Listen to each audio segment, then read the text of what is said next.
designated delegates of the following countries to please proceed for photography. Australia, Bangladesh, Comoros, Egypt, France, Germany, Indonesia, Iran, Italy, Japan, Kenya, Madagascar, Malaysia, Maldives, Mozambique, Oman, Russia, Seychelles, Singapore, Somalia, South Africa, South Korea, Sri Lanka, Tanzania, Thailand, UAE, the United Kingdom, and Yemen. Thank you.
Ladies and gentlemen, a very good morning to all of you.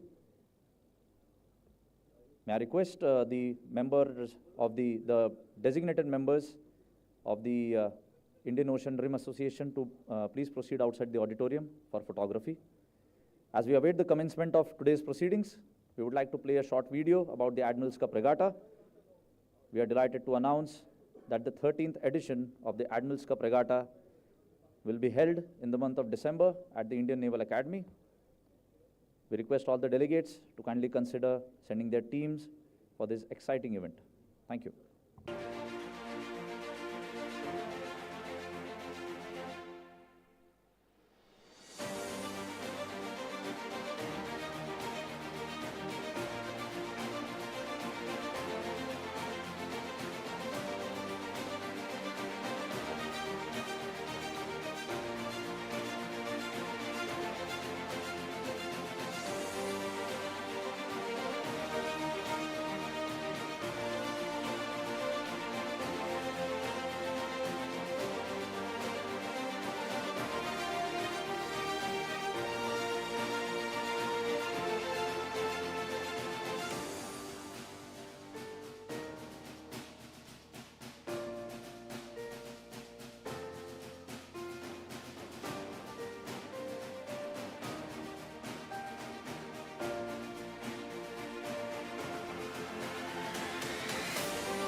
Ladies and gentlemen, may I request everyone to please settle down the liaison officers to please settle down. We'll be starting with the proceedings of the day in a short while. Thank you.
Ladies and gentlemen, may I request everyone to please settle down? We'll be starting with the proceedings of the day now.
May I request the delegates and officers seated in the gallery to please take the seats in the front and the enclosures behind. Thank you.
Gentlemen, please settle down. I request the liaison officers to please settle down now. The chief guest has arrived.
Permission to start, sir.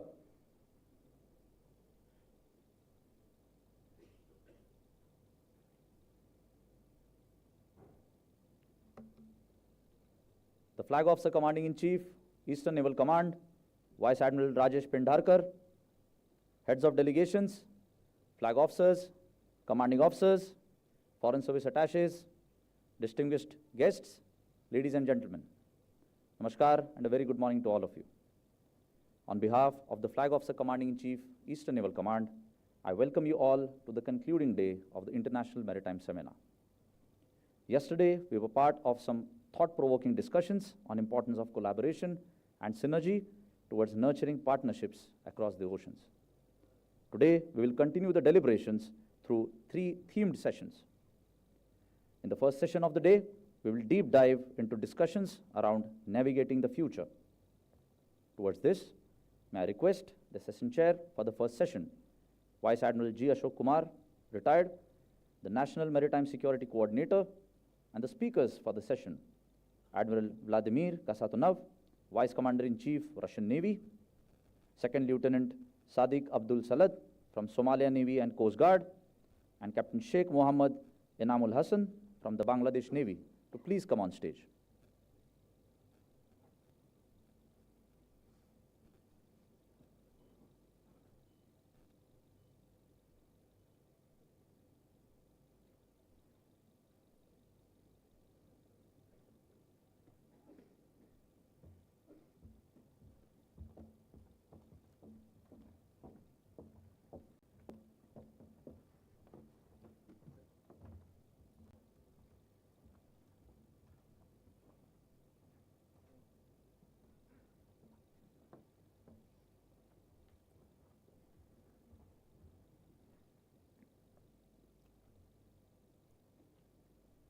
Admiral G. Ashok Kumar, retired, in his distinguished career of nearly 40 years in the Indian Navy, has held various challenging operational, staff, and command appointments.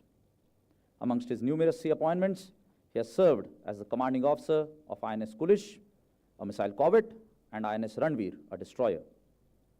His important short tenures included Defense Advisor at the High Commission of India in Singapore and the Chief Staff Officer Operations of the Western Naval Command. In the flag rank, he was a Flag Officer Sea Training Chief of Staff, Southern Naval Command, Flag Officer, Maharashtra and Gujarat Naval Area, and the Commandant, National Defence Academy. The Admiral was the Deputy Chief and the Vice Chief of the Naval Staff for over a total of 5 years from June 2016 to July 2021, prior to his superannuation. His contribution to the Indian Navy includes an array of operational and administrative initiatives, such as conceptualizing the concept of mission-based deployments, implementing the transition cycle, launch of the IFC, and inauguration of Naval Innovation and Indigenization Organization. Upon assuming the appointment as India's first National Maritime Security Coordinator in 2022, he has been instrumental in steering numerous multi-agency organizational, administrative, operational, and technical initiatives for enhanced maritime security of the nation. With that, I request you, sir, to please take over and conduct the proceedings of the second session of the seminar.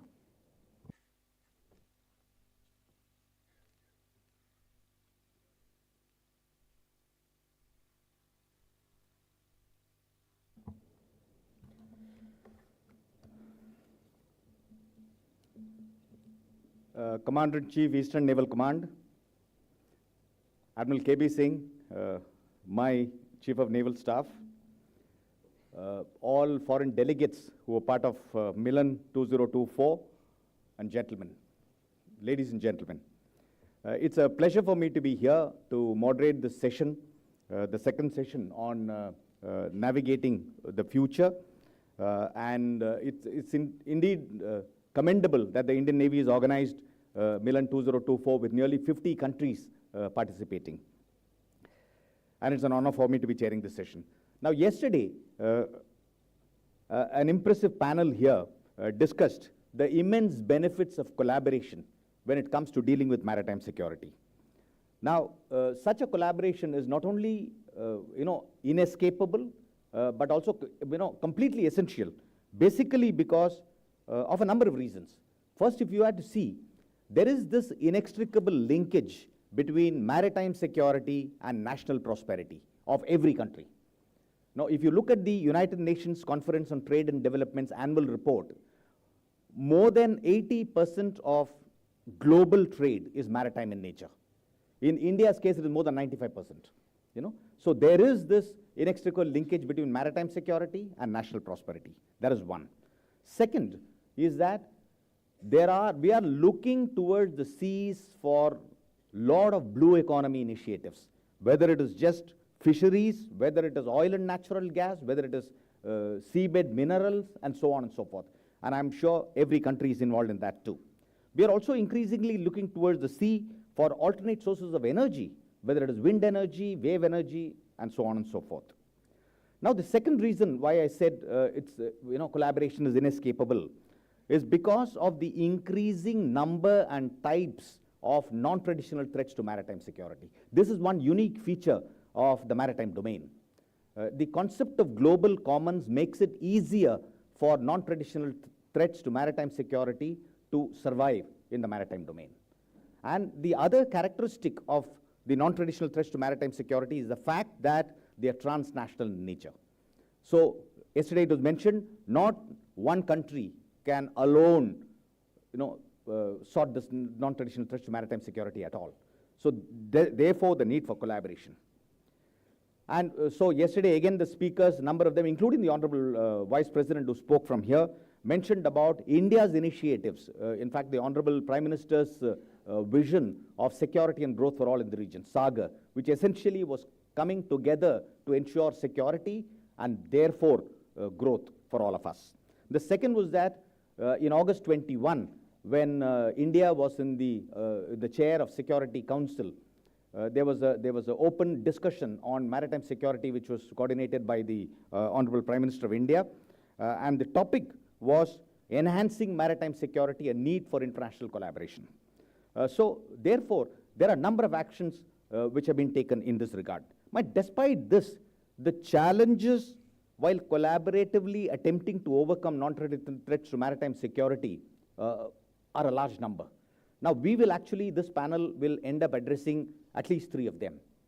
Now, the first one is implementing maritime laws and resolving disputes.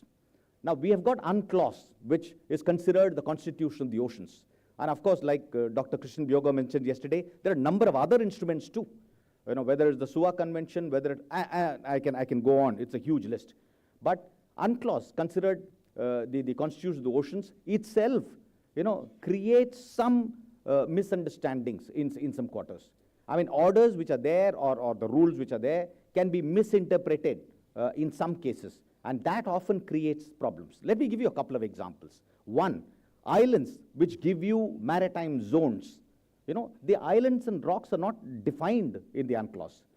So quite often it is understood, not understood, it actually explicitly mentions that rocks which cannot sustain human habitability and economic activity is not entitled to any maritime zone. And yet, if somebody were to take, say, and put up some water on the rock, or somebody sits on a rock and starts fishing, is that an economic activity? Does that give you territorial water? So these have the potential to create maritime disputes between nations. The other example I want to give you is, if you look at continental shelf claims. Now, there are these two articles in the UNCLOS. One is Article 76, which lays down what are the conditions by which you can actually apply for extended continental shelf. And yet, you've got an Annex 2, which does not have the limit of 350, like the Article 76 has, 350 nautical miles. And therefore, number of countries which has applied for extension of continental shelf while under Article 76 restrict their claims to 350 nautical miles, not so when it comes to Annex 2, thereby resulting in a number of countries applying for the same areas under Annex 2.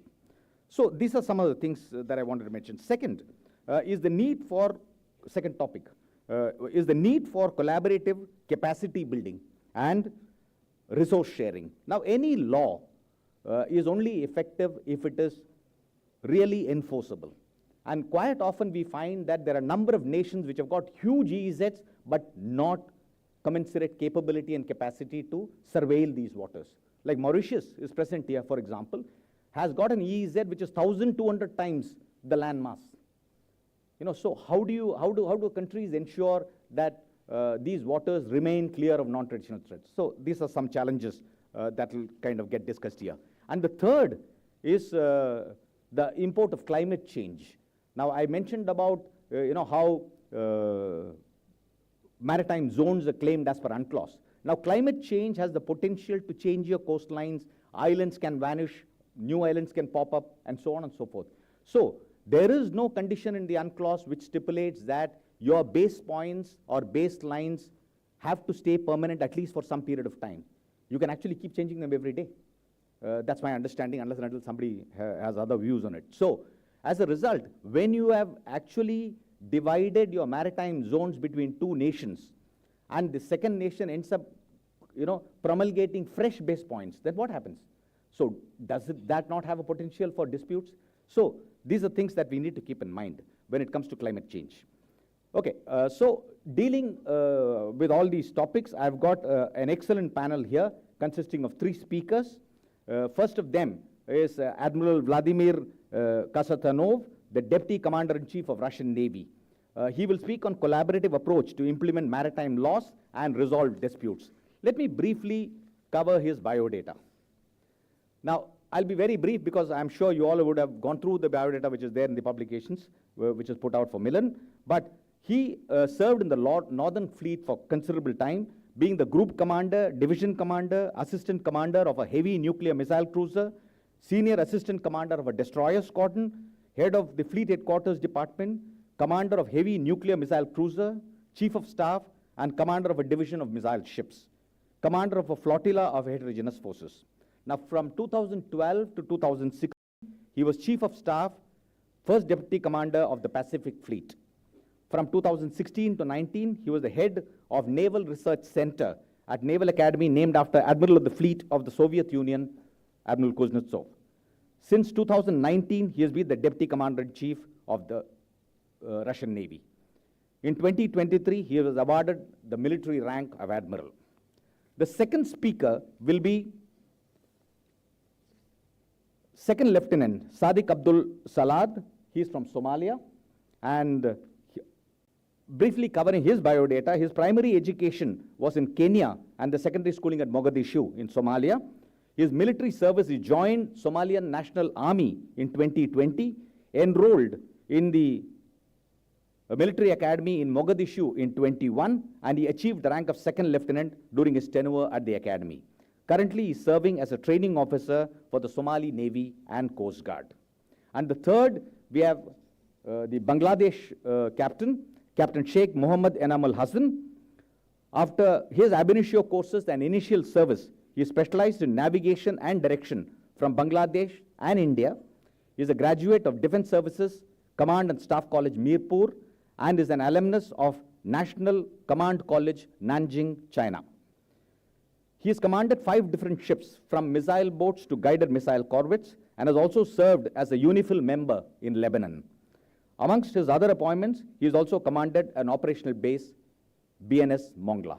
Now, I'll pass it on to the speakers. First, I'll request the Russian Admiral to speak, and may I request you to keep the time in mind. It is 10 minutes per head for each of the speakers. Like Admiral K.B. Singh has now set the ball rolling, I'll just ring the bell after about 8 minutes just to caution you that 10 minutes is coming to an end. Thank you.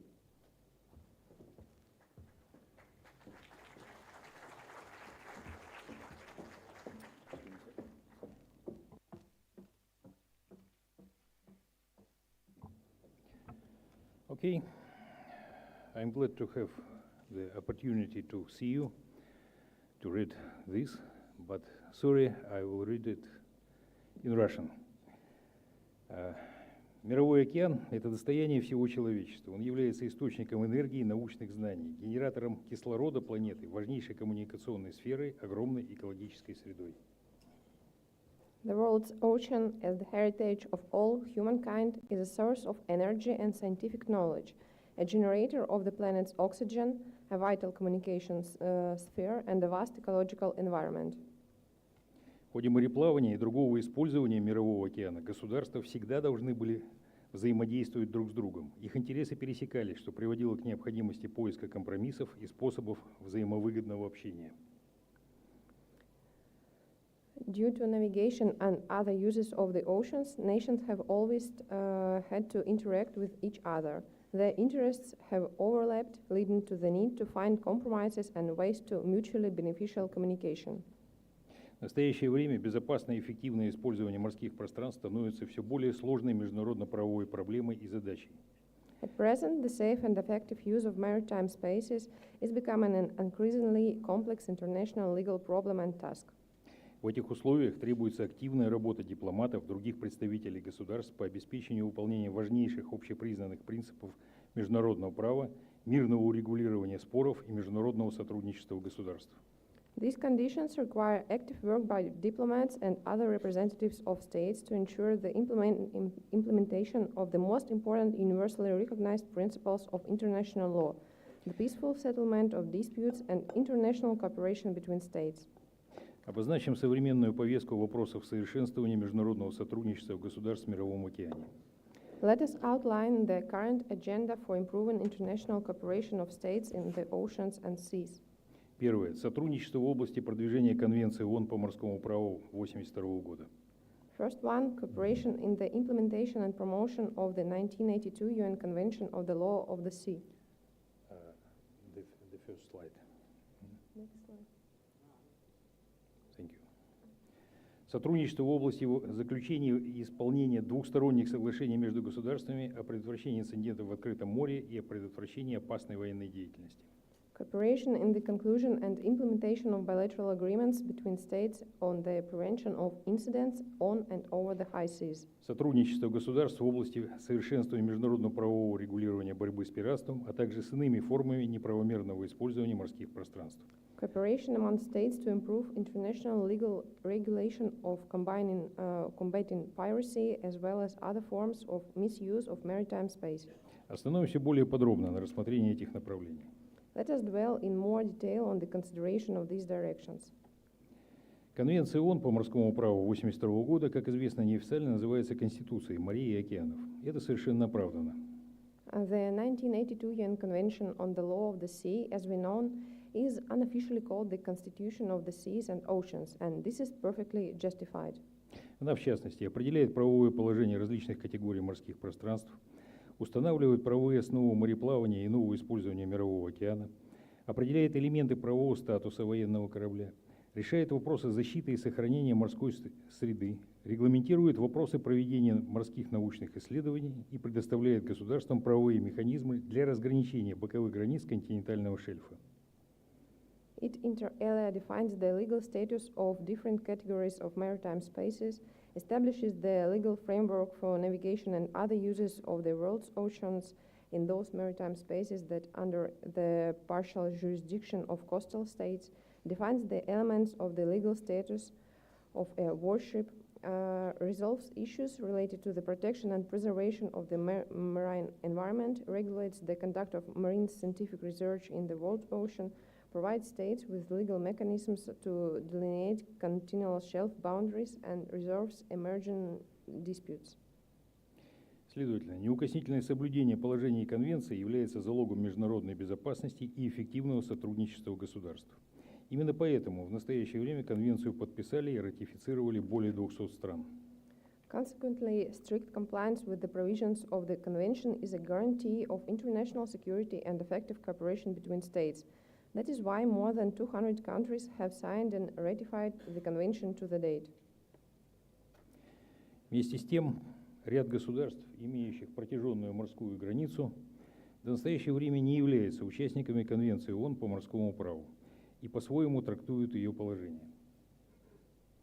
However, a number of states with long maritime borders are still not parties to the 1982 UN Convention of the Law of the Seas and interpret its provisions in their own way.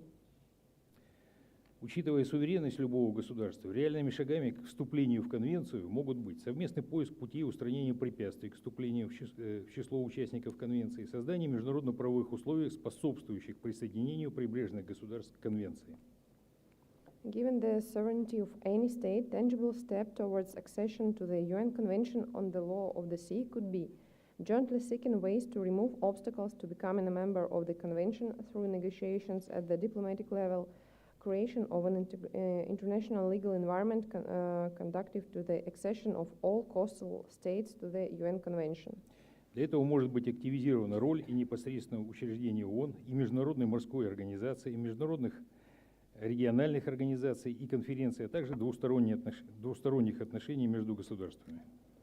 For this purpose, the role of UN agencies directly, the International Maritime Organization, regional international organizations and conferences, as well as bilateral relations between states can be intensified. All this means are real ways of involving all landlocked states without exception among the parties to the Convention. В 1972 году в условиях холодной войны в целях обеспечения международной безопасности СССР и США проявили взаимную мудрость и пошли на заключение соглашения о предотвращении инцидентов в открытом море и воздушном пространстве над ним от 25 мая 1972 года. In 1972, under the conditions of the Cold War, in order to ensure international security, the USSR and the USA showed mutual wisdom and went to the conclusion of the agreement on the prevention of incidents on and over the high seas on 25th of May 1972. С тех пор у Российской Федерации накоплен более чем 50-летний опыт разрешения спорных ситуаций в Мировом океане между военными и пограничными кораблями России и военными кораблями и судами береговой охраны иностранных государств. Since then, the Russian Federation has accumulated more than 50 years of experience in resolving disputes in the world's ocean between Russian warships and border guard ships and warships and coast guard vessels of foreign states. Немножечко сокращаем. В ВМФ России разработаны конкретные указания командирам кораблей и таблицы сигналов для осуществления безопасного маневрирования кораблей в море. The Russian Navy has developed specific instructions for ship commanders and a table of signals for safe maneuvering of ships at sea. На фоне мирового увеличения интенсивности морской экономической деятельности активизируются преступные группировки, получающие прибыль от пиратских нападений на торговые суда и других преступлений. Against the backdrop of a global increase in the intensity of maritime economic activity, Criminal groups that profit from pirate attacks on merchant ships and other crimes are becoming more active. Россия последовательно выступает за объединение международных усилий в борьбе с транснациональной организованной преступностью при строгом соблюдении норм международного права. Russia has consistently advocated united international efforts to combat transitional organized crime in strict compliance with the norms of international law enshrined in the Charter of the United Nations. Основными направлениями международного взаимодействия являются антипиратская деятельность, участие в международных учениях, взаимодействие в области обмена информацией. The main areas of international cooperation are as follows: anti-piracy activities, participation in international exercises, and exchange of maritime security-related information. Корабли военно-морского флота России регулярно принимают участие в международных военно-морских учениях по морской безопасности. Russian Navy ships regularly take part in international naval exercises on maritime security. Исходя из сложившейся практики, международным учениям предшествовали планирующие конференции, в которых офицеры обмениваются опытом планирования и применения сил. As a matter of practice, international exercises were preceded by planning conferences during which officers exchanged experience in planning the use of forces. Уважаемые участники конференции, Российская Федерация остается приверженной общепризнанным принципам международно-правового регулирования отношений, связанных с использованием Мирового океана, и готова к развитию любых дипломатических отношений в этой сфере. Спасибо за внимание. Dear participants of the conference, the Russian Federation remains committed to the universally recognized principles of international legal regulation of relations related to the use of the oceans and seas, and it is ready to develop any diplomatic relations in this area. Спасибо за внимание. Thank you for your attention. Thank you.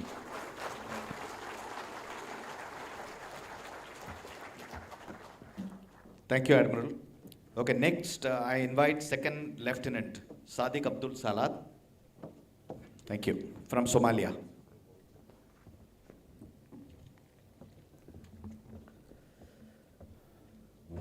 Bismillahirrahmanirrahim. Assalamu alaikum warahmatullahi wabarakatuh. I greet the Honorable Somali nation and all the leaders of this place seated.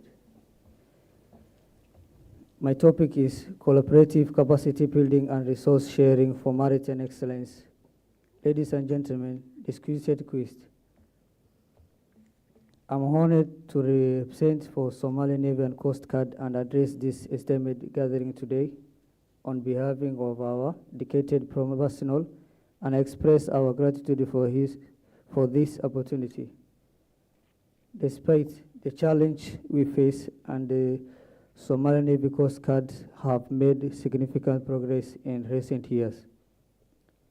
We recognize the vital importance of maritime security and the need for collaborative efforts to protect our waters, combat piracy, and promote economic growth, maritime trade.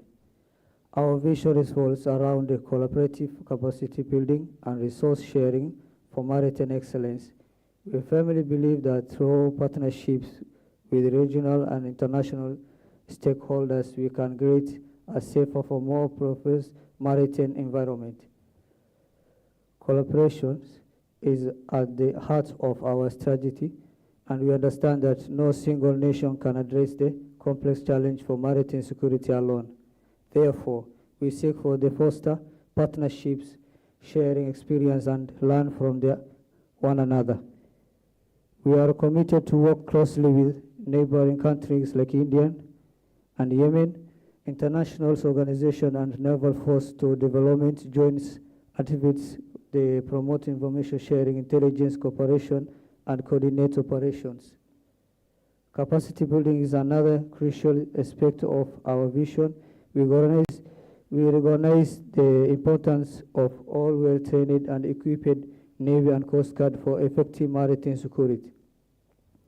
We invest in the training and professional development of our personnel to ensure they have the skills and knowledge needed to protect our waters and respond for emergency threats.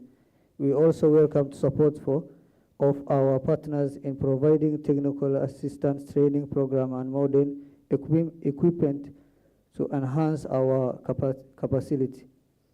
Resource sharing is integral to our pursuit of maritime excellence. We understand that cooperation allows us to make the most limited resource activity engage in discussion with regional partners, establishing framework for sharing assets such as patrol versus aircraft and civilian system. By pooling our resources, we can extend our operational reach, improve maritime domain awareness, and respond for more effectively to security challenge. Somalia, with its strategic location and the longest coastline in Africa, possesses untapped blue economy resource and vital port. Despite years of civil war and governance challenge, the Somali Navy and Coast Guard have made remarkable strides. Somalia seeks collaborative efforts of safe ground in waters, combat piracy, and promote economic growth through maritime trade, recognizing the importance for maritime security. The lifting of the arms embargo gives hopes for rebuilding and equipping Somali military, including the Navy. Somalia is committed to enhancing maritime security through information sharing, joint patrol, and capacity building programs. Collaboration is crucial in addressing piracy, trade, and ensuring the safe maritime environment for economic purpose. The petitions emphasize the importance of collaborative efforts, information sharing, joint patrolling, and enhancing capacity to defend on resource, ocean, and seas.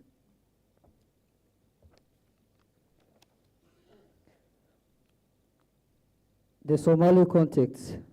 In the Somali context, with our strategic location and extensive coastline, the pursuit for maritime excellence takes added significance despite the challenge posed by years and civil unrest and governance issues. The Somali Navy and Coast Guard have made significant strides in recent years. We remain steadfast in our commitment in enhancing maritime security, promoting economic through maritime trade, and harnessing the untapped potential of our blue economy resources.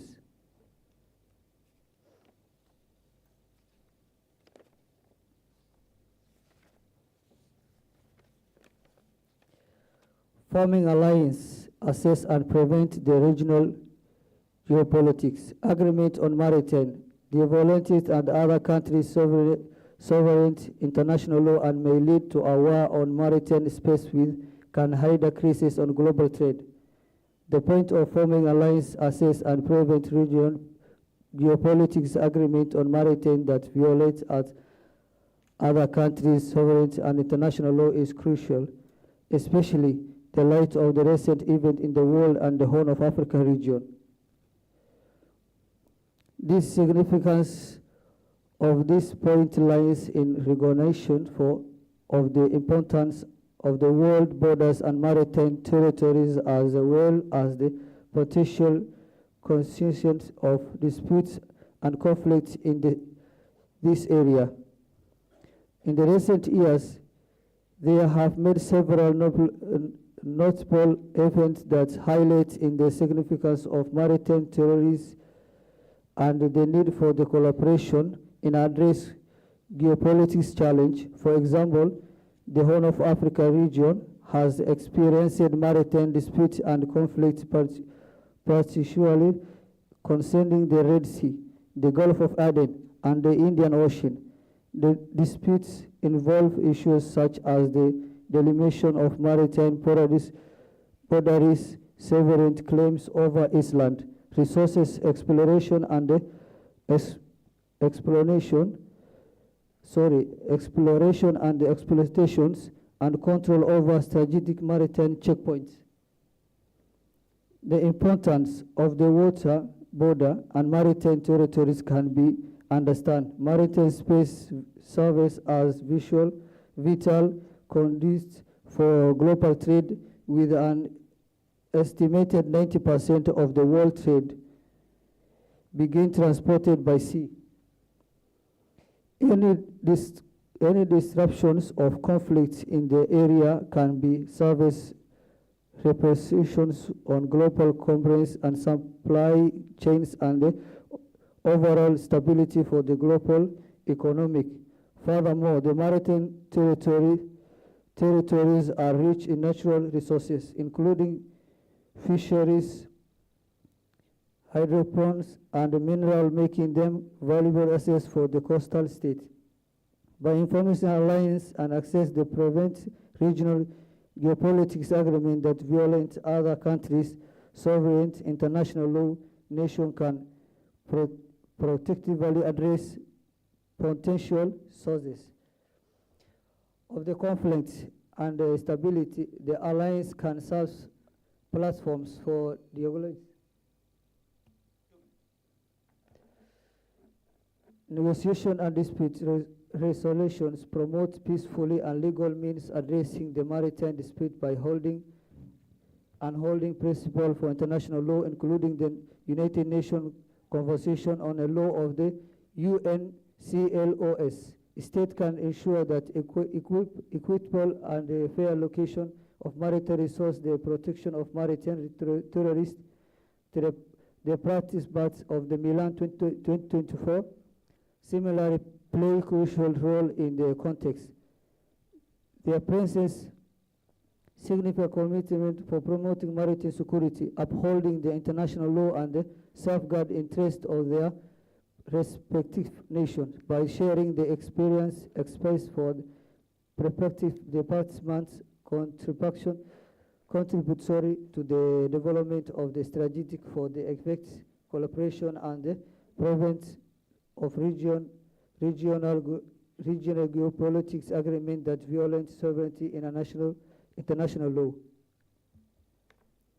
Ladies and gentlemen, as we bring this seminar to a close, they reflect on the crucial topics we have discussed: collaborative capacity building and resource sharing for maritime excellence, underscores the significance for the fostering collaboration and knowledge exchange among maritime for stakeholders by joining force and leveraging the sharing resource organization institution of the countries involved. The maritime advisors for can enhance their capacity and thrive the excellence in the maritime domain through collaborative capacity building, and the emphasis lies on the promoting cooperation, facilitating the exchange of the expertise and the dissemination for best practice relevant for overall maritime performance, safety, security, and sustainability. By embracing the collaborative approach, the maritime community can cultivate innovation, optimize effectiveness, and maximum in global scales. Additional and the role of Somali Navy and Coast Guard Somalia, commitment to maritime security, sustainable use for maritime resource, and the significance of establishing the Somali Navy discussion have shed light on the challenge and promoters we face in achieving global and regional security. Thank you so much.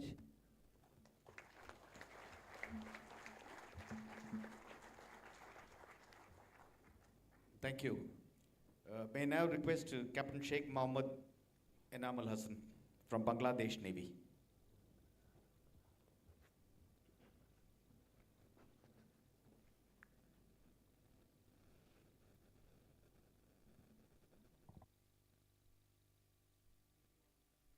Thank you, Honorable Chair, for giving me the floor. First of all, I would like to extend our sincere gratitude and thanks on behalf of the Bangladesh Navy to inviting us here at Milan 24. And today, I'm going to speak on environmental degradation and the opportunities for sustainable growth.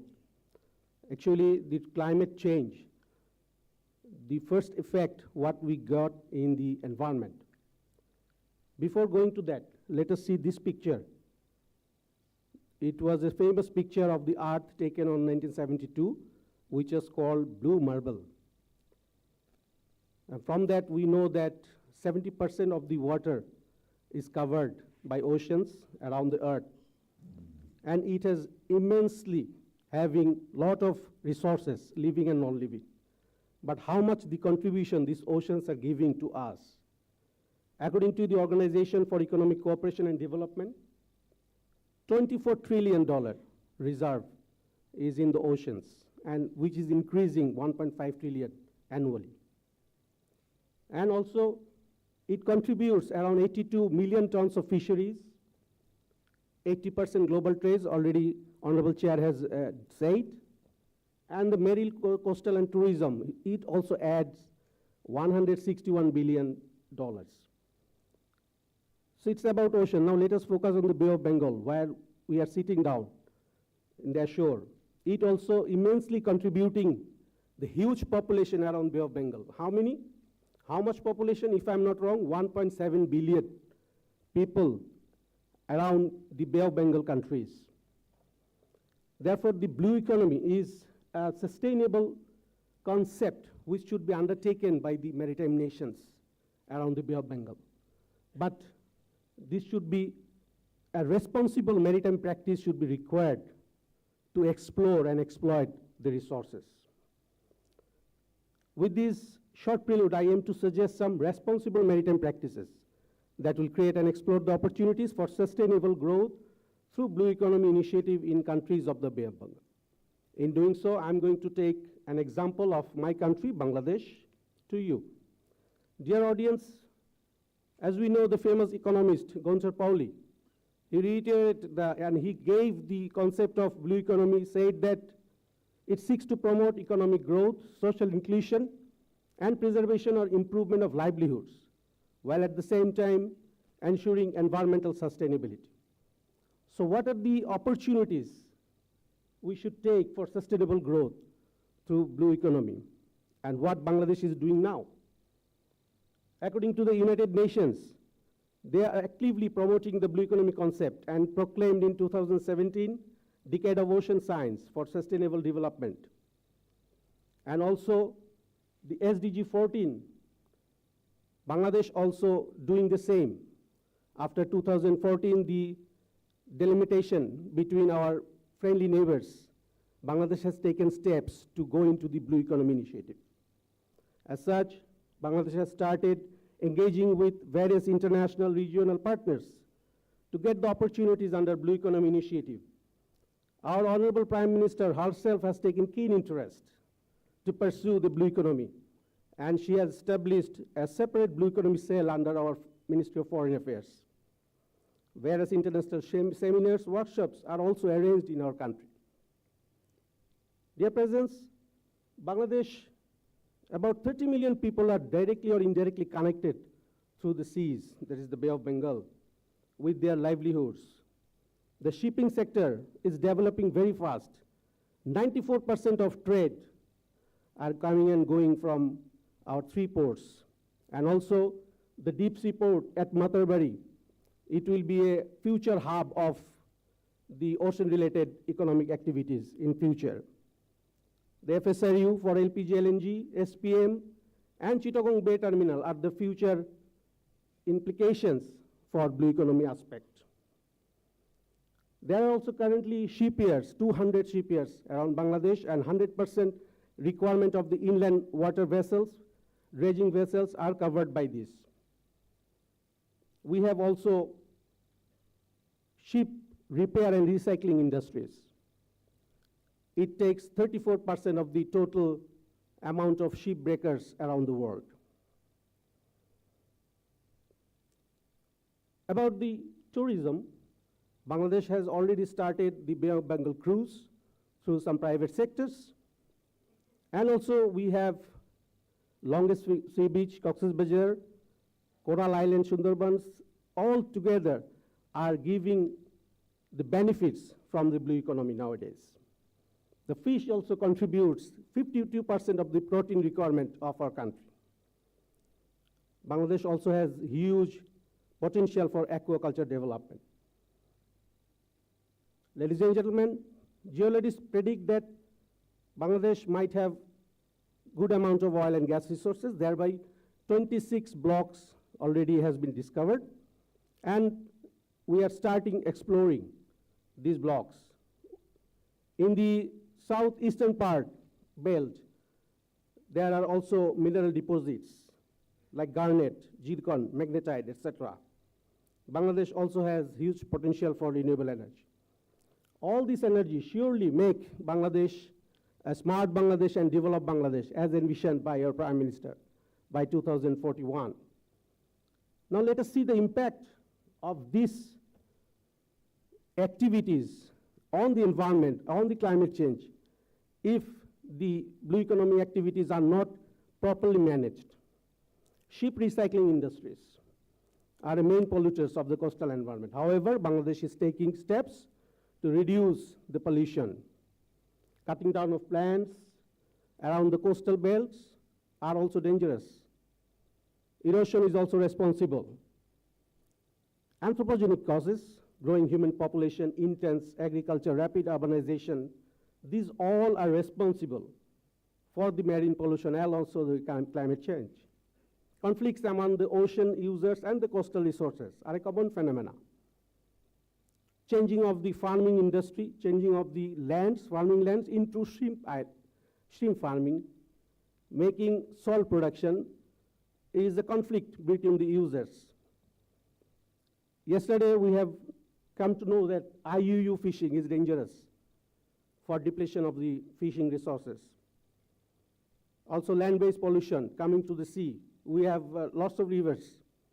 So these pollutions are coming to the sea and degrading the environment as well as causing the climate change. Marine accident, marine pollution, all are also equally for the climate change. Now let us see some responsible practices or measures that we might take to reduce the pollution and also reduce the climate change effect. Carbon sequestration is a process of taking up CO2 and can change the climate. It can store the CO2 on the grasses, lands, marshlands, etc. Awareness building by the Blue Economy Initiative through media is also important. Biodiversity protection, conservation, sustainable extraction of fishing is also important. Bangladesh is taking steps. We are giving some time of ban for the Hilsa fish extraction during the breeding season. 65 days total ban is also taking place in our Bay of Bengal. Greening of coastal belt is also important. Marine pollution reduction, MSP, yesterday Professor said, it's a very good approach and process. It will create the areas of changing, where to take the economic initiative, where to keep the environment intact. Collaboration and information sharing. I say again, collaboration and information sharing is very important to the maritime nations so that we can go together for the economic emancipation of our people. Skilled manpower is also needed. Bangladesh is also taking steps. What Bangladesh Navy is doing since 2017, Bangladesh is operating in the name of Blue Guard. We have also taken steps, created cells, Blue Economy Cell, controlled by Bangladesh Navy at NHQ and Chattogram. A big future, big Blue Economic Initiative, Delta Plan 2100 is also, we are planning for the Blue Economy Initiative. Ladies and gentlemen, here I recommend some measures, practices to ensure the sustainable growth through blue economy as well as to protect the climate and the environment. Strong maritime policy formulation is needed around the maritime nations. Skill development in terms of biotechnology, biomarine engineering, etc. Expert panel also needed. Marine research organizations we have around the world, but the collaboration and information sharing is, I believe, a bit less. So we need that. Public-private partnership, only we the uniform people cannot do together. The whole sectors should come forward. International collaboration. For the Bay of Bengal countries, BIMSTEC can be an option where we can share and collaborate for the future of our nation. With this, we all know sea unites us. And where there is unity, there is victory. And of course, we need to be victorious for the economic emancipation of our population, a huge population around us, through the Blue Economy Initiative and protect our climate change. Let's all put together to have a vibrant blue economy. Thank you very much for your patient hearing.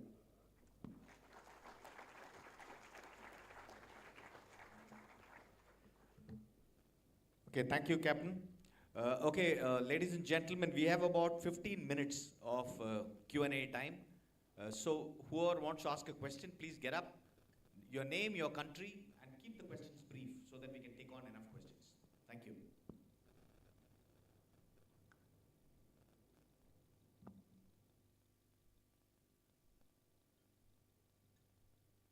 Yeah, somebody has to start and the floodgates will open, I'm sure.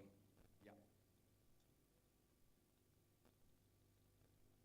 So this is Commodore Shashikumar from Indian Navy. So this question actually would come to the moderator himself, sir. Sir, you mentioned about loopholes or infirmities in the UNCLOS, and it has been so long. May I know if there are any initiatives from any of the maritime nations to take this matter further and get into modifying and amending UNCLOS? I don't see anything happening, sir. Okay, firstly, I thought it was banned to ask the moderator a question. But having said that, see, the UNCLOS 1982 itself came into being after 3 conferences, United Nations conferences on the loss of the sea, which led to the United Nations Convention on the Loss of the Sea. So it was a challenge to get it going and to get everybody to sign on the dotted line. So countries took enough years. In fact, India signed it in 95. And there are also a number of countries which put down a condition to say that within the EEZ, we understand that no military maneuvers would be permitted. I mean, so this have proved to be a bit controversial too. So whether such a one can now be worked towards, I think is a challenge, one. Secondly, there are groups of countries that have been formed in order to find out ways of how to take some of these amendments forward. Like there is an UNCLOS group of friends, and it has got well over 130, I think was the last count of members, including India, which is a part. It was actually Vietnam who initiated this group, and so that's succeeding as well. And there are also bilateral agreements in a number of cases. Like say, for an example, the UNCLOS says that flag state jurisdiction gets a higher priority. So if you want to board a vessel, if it's not stateless, you require the flag state jurisdiction. With number of ships being flags of convenience, will that flag state even give you a permission in time for you to board?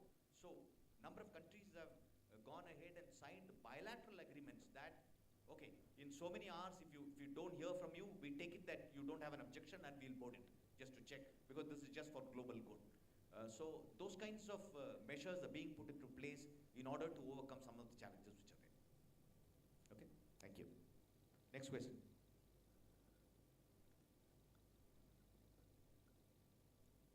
Yeah, I was just joking. You can ask the moderator too. It's okay.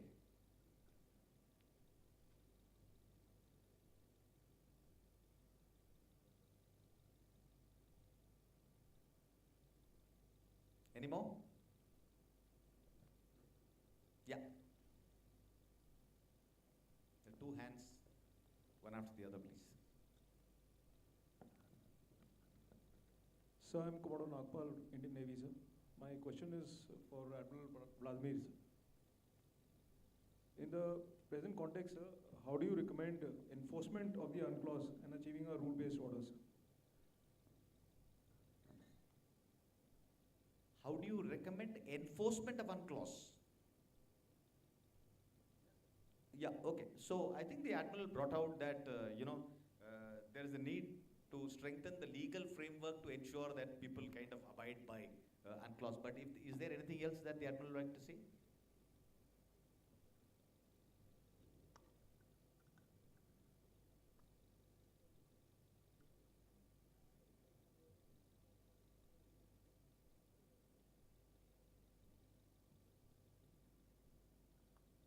Can you hear me?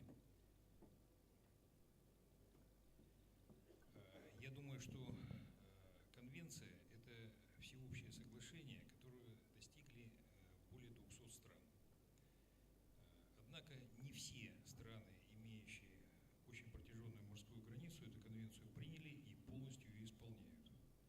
Причем вы знаете, что есть страны, которые пытаются, не приняв конвенцию, пытаются заставить делать это других. Это не совсем приемлемо. So you know that this convention is the agreement of more than 200 countries that have already signed this convention. Especially it lays with the countries that have a very long maritime border. But you know there are a number of countries that haven't already signed this convention, but they would like other countries to follow the rules of this convention. This is not really good. Thank you. Thank you. Thank you. Next.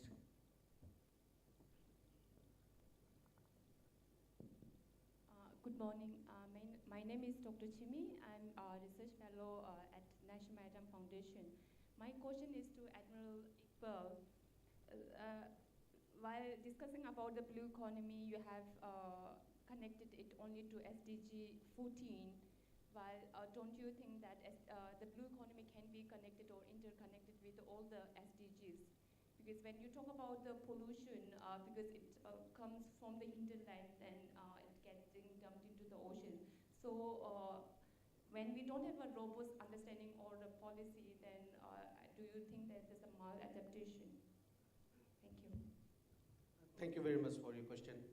Actually, just I have given an example of SDG 14, but again SDG 5, SDG 6, these all are also important for the protection of the environment and also the climate change, how we can explore and exploit the living resources below waterline.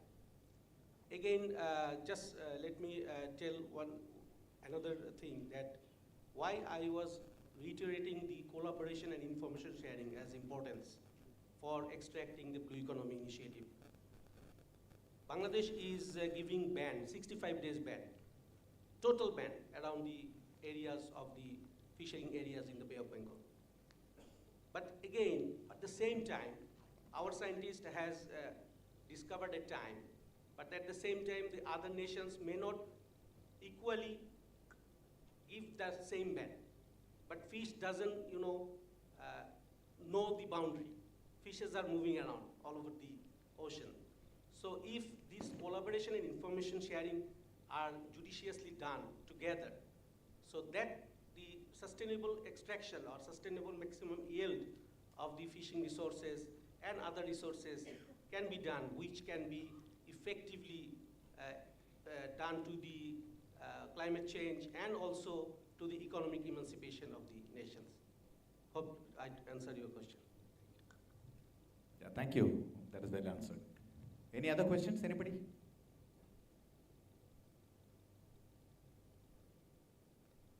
Yes. Good morning, I'm Dr. Pooja Bhan. My question is to Russian Admiral. I just wanted to know your viewpoints on global commons. How does Russia see the concept of global commons? And my question to Admiral from Bangladesh is, how do you see this contestation for resources in BF Bengal? You said 26 oil reserves are there which you want to exploit, and everyone to do that. So, and at the same time, you're talking about sustainable extraction. How does that go in hand when countries are more focused towards extraction of resources and less towards cooperation on sustainable practices? Thank you.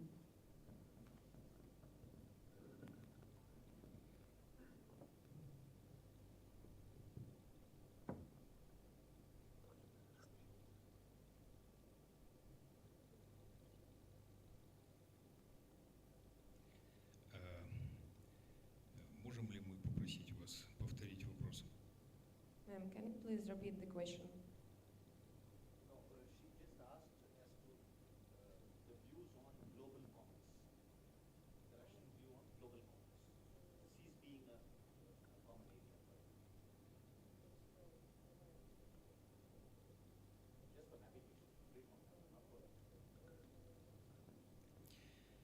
Значит, ну, я в своем докладе и сформулировал утверждение, что море – это общее хозяйство за пределами экономических зон и, естественно, за пределами внутренних вод. So in my report, I have made a proposition that the sea is a common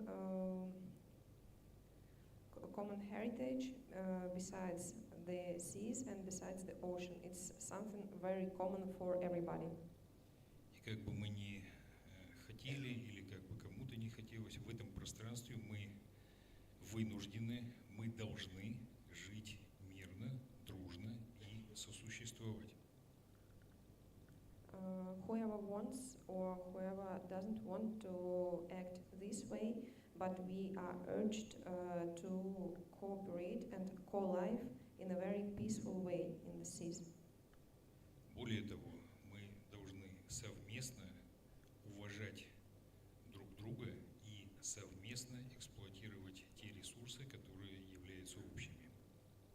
Moreover, we are urged to respect each other and to exploit all resources, because all resources that lay down in the seas are common. Все разделы международного права для этого у нас уже есть. We possess all necessary regulations of the common law. Спасибо. Thank you. Thank you for your question. That's why I have given an example of BIMSTEC, that the communities, the nations around Bay of Bengal can be sustainably extract the resources for the economic growth of the people. So this can be an example. And again, the theme of this seminar, collaboration, synergy, growth, can be done together for the sustainable economic growth of the people around the maritime nations. Thank you. Okay, ladies and gentlemen, thank you. I think we're running out of time. Finally, just a few concluding remarks. Like the Russian admiral said, exercises, multilateral exercises targeting non-traditional threats, or how to deal with non-traditional threats. I think there is an increasing trend now of bilateral and multilateral exercises, and also the multilateral organizations in their dealings addressing non-traditional threats to security. I think gone are the days where we are concentrating only on combat and war fighting. I think that's a good move, and we must continue. The Somalian officer mentioned about gap between maritime security interests and the capability that nations possess, and which I had made a mention in my initial remarks as well, and therefore the need for collaboration. And I think the Somalian waters have been a classic example of international collaboration. The final speaker, the captain from Bangladesh, mentioned a lot about BIMSTEC. I must just keep the audience informed here that now there is an experts group on maritime security cooperation for the BIMSTEC. In fact, just coincidentally, I happen to chair it. We have already had 2 annual meetings, and a number of these points that he said, we are looking at it as a regional challenge. Like one thing that he said about fishing bans for 2 months that Bangladesh comes out with, India also has it. In fact, on the western seaboard and the eastern seaboard, there are 2 months of fishing ban in India too.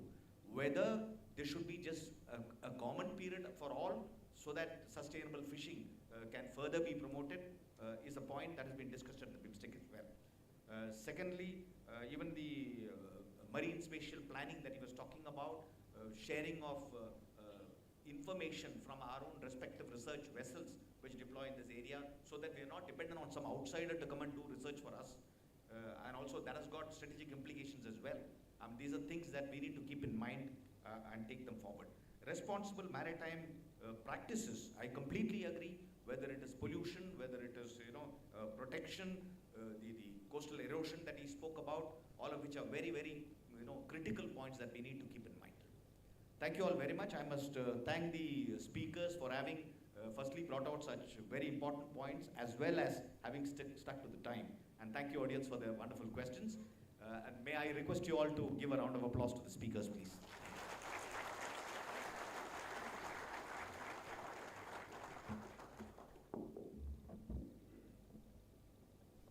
I'm sure all the participant nations take home the message of resource sharing that was discussed and brought out by Second Lieutenant Sadiq Salad, and others like the captain brought out about the information sharing as well. Thank you, sirs. May I request the session chair to please felicitate the panelists of this session. Admiral Vladimir Kasatonov.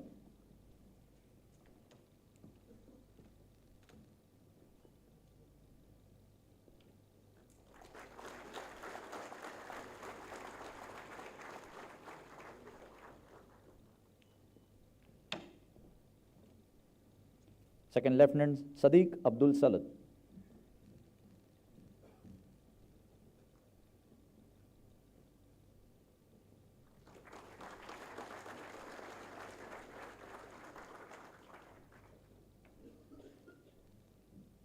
Captain Sheikh Muhammad Imamul Hasan.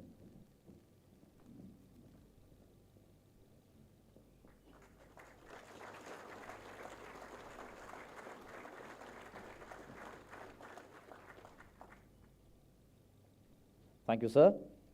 May I now request Vice Admiral Rajesh Pendharkar, Flag Officer Commanding in Chief, Eastern Naval Command, to please come on stage and felicitate the session chair.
Thank you, sirs.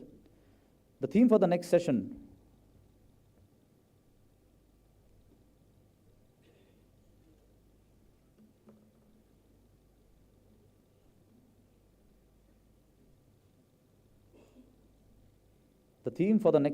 ladies and gentlemen, is Seas of Prosperity and will be chaired by Vice Admiral Biswajit Das Gupta, retired. May I request the session chair and the speakers for the session, Rear Admiral Sean Watt, Chief of Navy of the Republic of Singapore, Lieutenant Colonel Carlos Leoniguez III, Command Judge Advocate Philippine Navy, and Rear Admiral Nelson de Oliveira Leach, Commander of the 1st Division of the Brazilian Fleet, to please come on stage.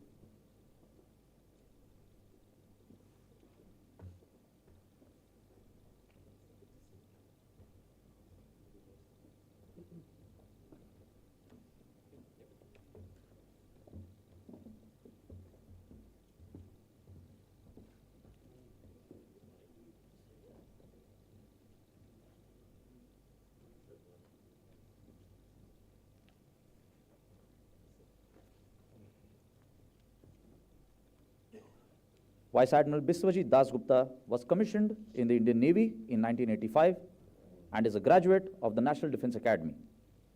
His earlier assignments include tenures as Executive Officer of the Torpedo Launch and Recovery Vessel INS Astravahini, Navigating Officer of the Minesweeper INS Bhavnagar, and Flag Lieutenant to the Director General, Coast Guard. His specialist assignments include tenures as the Navigating Officer of the Guided Missile Destroyer INS Ranveer.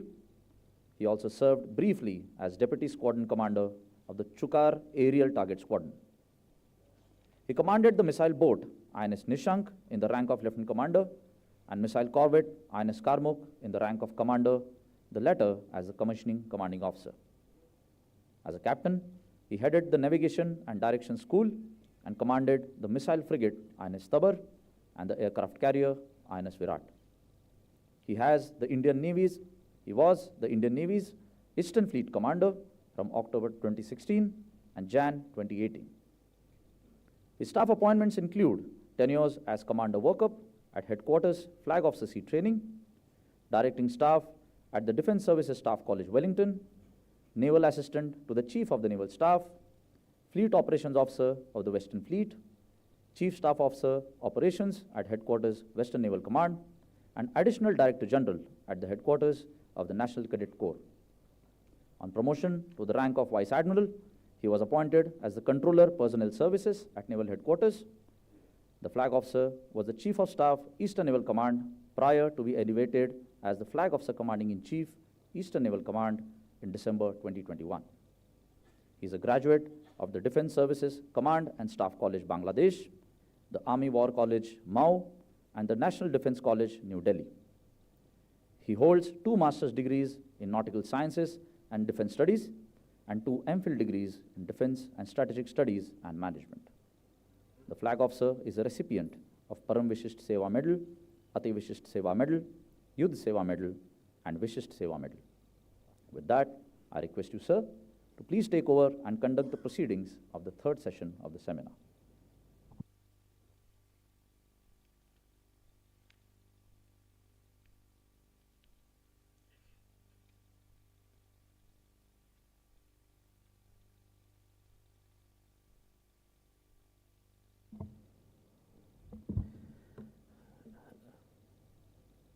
Good morning, ladies and gentlemen, and I must thank our MC for that very kind introduction. Before I say anything about the session, let me first congratulate the Indian Navy and the Eastern Naval Command for putting together MILAN 24 in the current avatar and bringing together more than 50 navies around the world. I think it speaks volumes about India and the Indian Navy and the friendship that all of us share. So thank you very much, congratulations, and we are very pleased to be here. Coming to the session per se, there are varied topics on which speakers have spoken earlier and are going to speak in this session and in the next. And everything really concerns seas of prosperity, because all of us have acknowledged that the coming decades belong to the oceans. The blue economy is going to impinge the well-being of populations worldwide.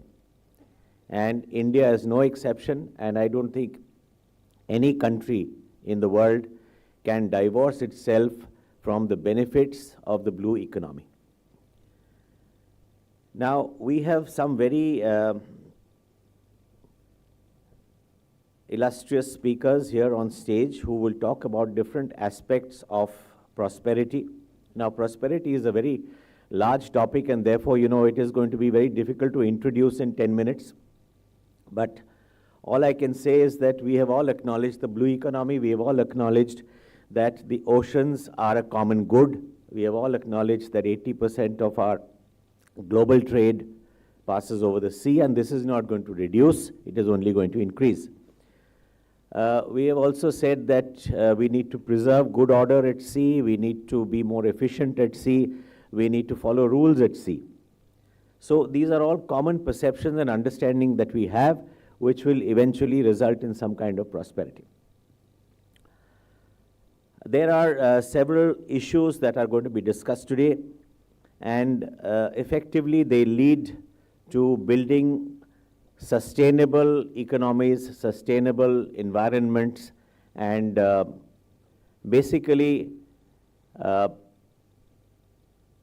try and rationalize the contest between exploitation and preservation of the environment. Now we're going to talk about 3 specific areas in this particular session. The first by Admiral Sean Watt of the Chief of the Singapore Navy, who's going to talk about maritime connectivity and digitization. Now, this is an area where I think there is a lot of work that's happening.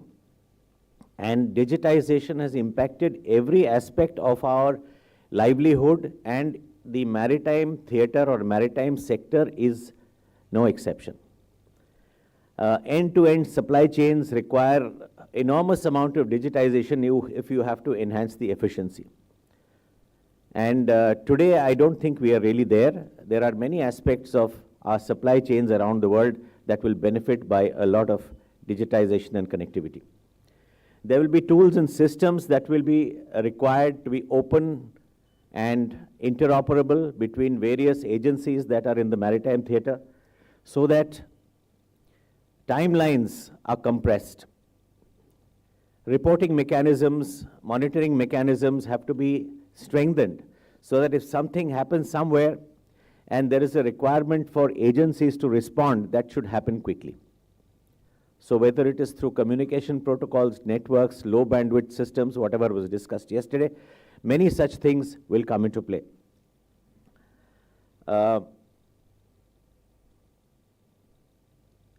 Now, there are also areas where, we're getting smart. Everything is smart today.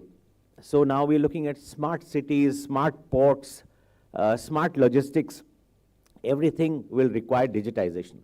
So there is a fair amount of AI, ML, and various other technologies that are going to get involved in the evolution of digitization, especially in the maritime world. Now, once you have digitization, you have networks, they're going to be susceptible to threats, they're going to be susceptible to cyber disruption. So that is another part of the game that is going to evolve in the future. Next, we're going to have Colonel Carlos from Philippines talking about maritime law and diplomacy. Now, he is a judge advocate by profession. He's a professional in law, therefore I will not say too much about it. But what I can say as introductory remarks is that there are several conflicts and there are several confusions. There are several misunderstandings of the law as they stand, and they sort of create confusions in the minds of people. The loopholes in the law are taken advantage of by various players in the manner that they wish to serve their own interests, and therefore they require resolution by whether it is a rules-based order or whether it is a bilateral understanding between nations or whether it is by force. One has to see how things evolve. But just to give you an example, the seas have been open for all. The seas are considered to be a global common. Everybody has access. Everybody has the right to move wherever they have to, except for the territorial seas, which was defined in the UNCLOS. Now, when the UNCLOS defined sea areas, it sort of gave the coastal state a certain amount of right to exercise force in those areas which was earlier free. Therefore, people who moved around freely across the oceans of the world now have got subjected to certain restrictions that have been placed by the coastal state because of their own understanding of the law. And therefore, when you have discussions about freedom of navigation being impeded and various other things, it is basically in relation to the freedom that one enjoyed earlier, even before the UNCLOS came into play. So there are various aspects of law and diplomacy that will come into resolving all these complications. And finally, we're going to have Admiral Leite from Brazil, who's going to talk to us about the influence of new threats in the maritime environment as Brazil sees it. But all of us have been talking about these new threats for the past 2 days. Yesterday and today, I think almost every session spoke about these new threats. Well, essentially, they lead to, point towards climate change, they point towards pollution, and, human and drug trafficking. The newer ones are cyber threats at sea, the the threats that relate to the underwater domain. We have drone attacks happening in the Gulf. Who knows, tomorrow there might be underwater drone attacks. So, these could be emerging threats of the future. Everybody is so reliant on networks, so reliant on position systems. There could be GPS denials, there could be GPS disruptions. We've seen IOU phishing has been discussed in great detail. It's one of the major threats of the day. Economic profit versus environmental preservation is, I think, one of the biggest challenge of the times, the biggest threat of the times. And how we handle it collectively and individually remains to be seen. Seabed exploration, exploitation has potential for conflict, it has potential for competition, it has potential for collaboration. Where we want to go was brought out by that last question on oil exploration. Are we going to fight over oil? Or are we going to cooperate over oil? Are we going to collaborate over oil in the Bay of Bengal? So with these opening remarks, let me introduce Admiral Sean.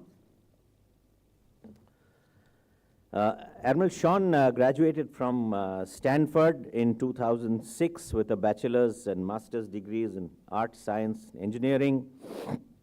And he is also a Master of Business Administration from the MIT in 2019.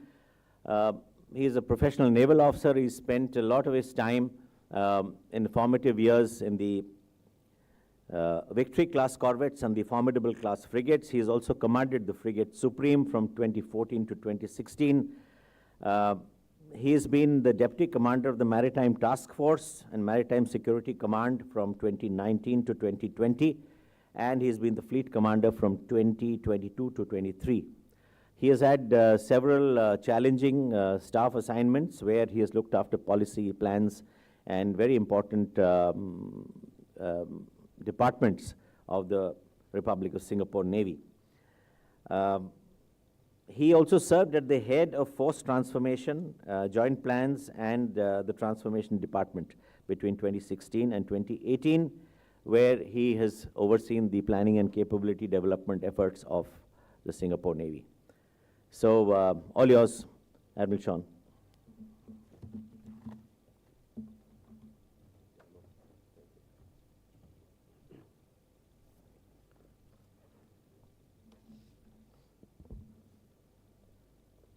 Vice Admiral Rajesh Pendaka, Flag Officer, Commander-in-Chief, East Indian Navy, Navy Chiefs, Heads of Delegations, ladies and gentlemen, good morning.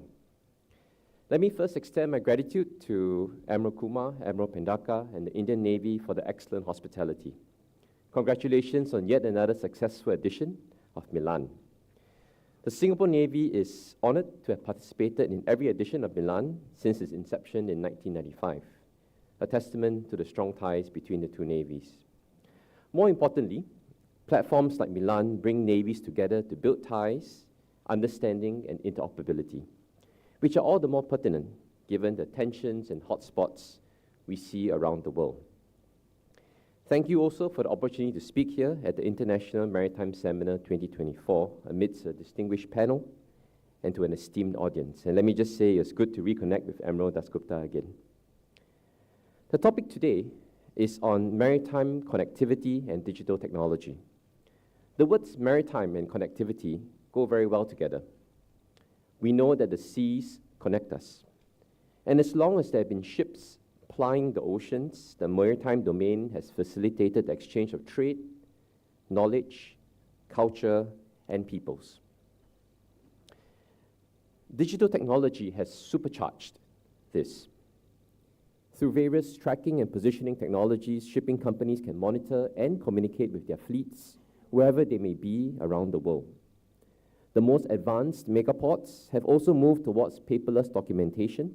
Everything can be submitted online and permits received well in advance before the ship arrives in port.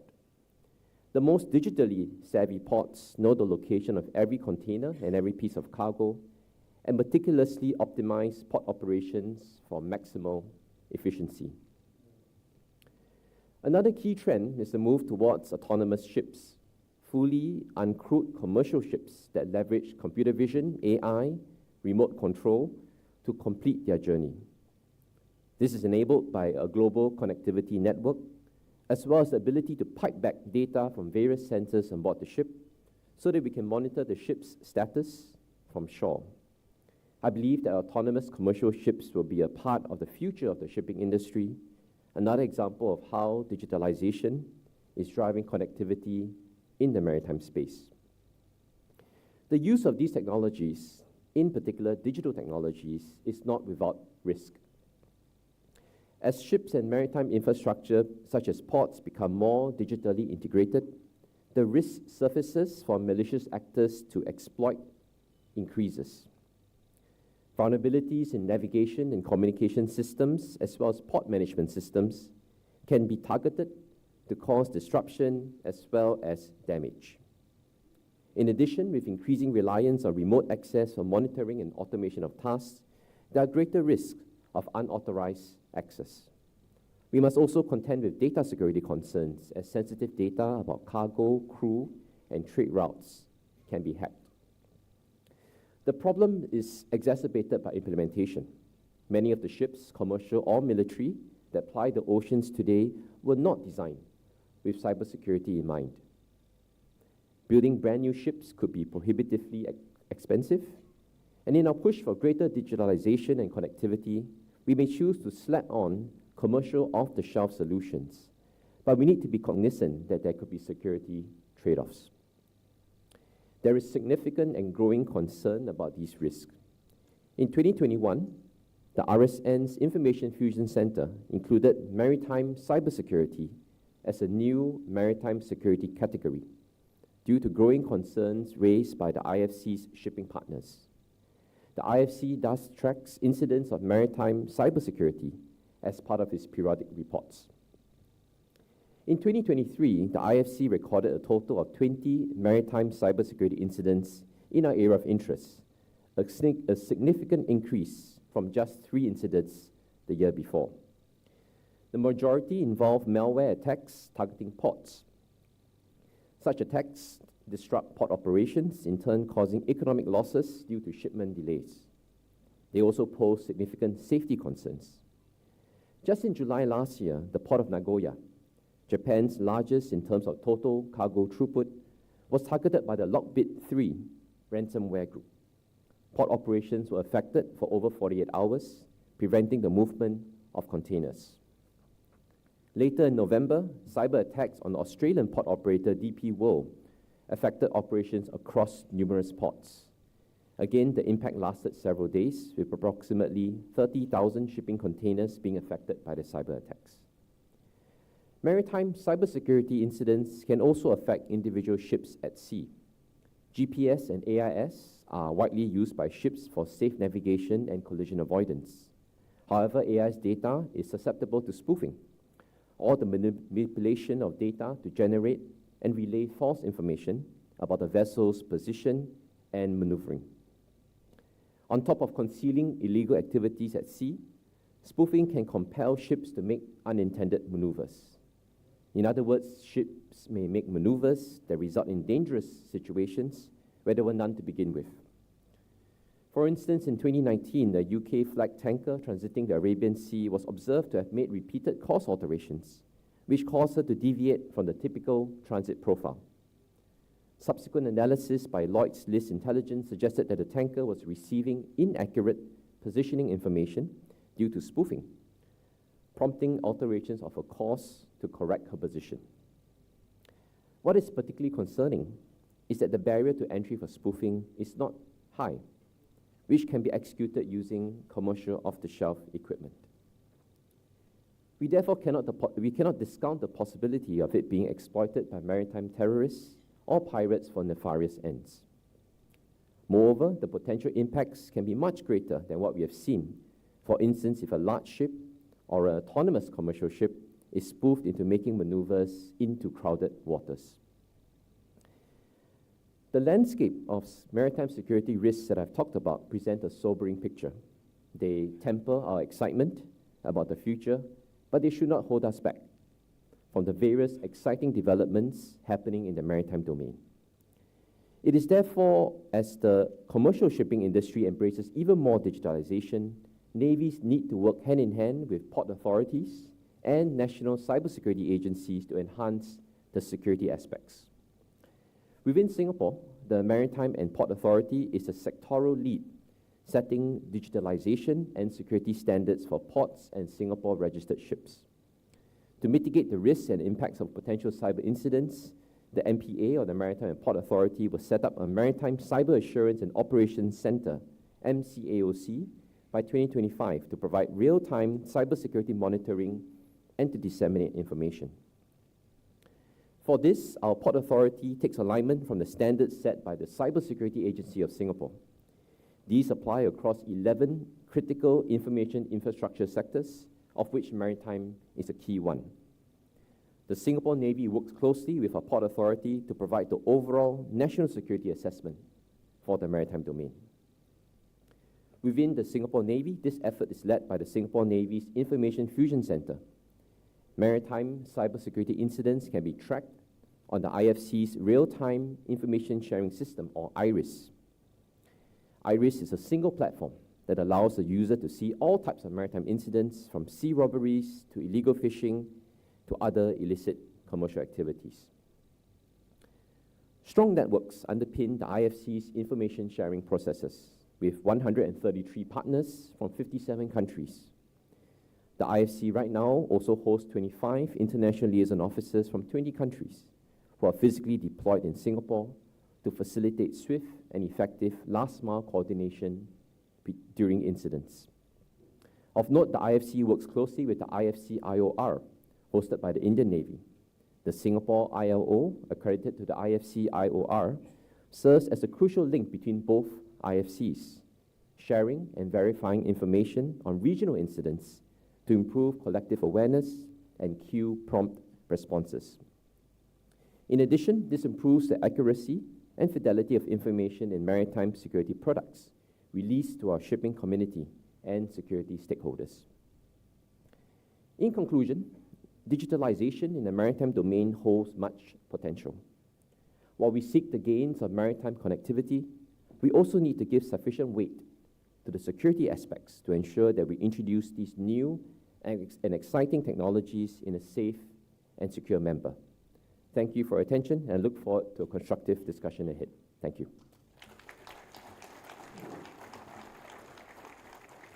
Thank you, Admiral Sean. That was very perceptive. Singapore has been at the forefront of information management and sharing and security.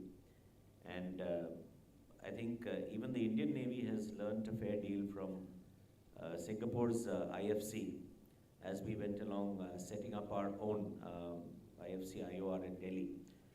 And I think when we are talking about collaboration amongst navies, I think strengths of each other, countries and navies would be very effectively leveraged by those who don't have the capability to try and build their own systems which can then talk to each other and reduce response times.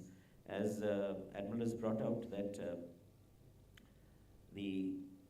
as you become smarter in operating your systems, the risks are also higher, especially in the cyber domain.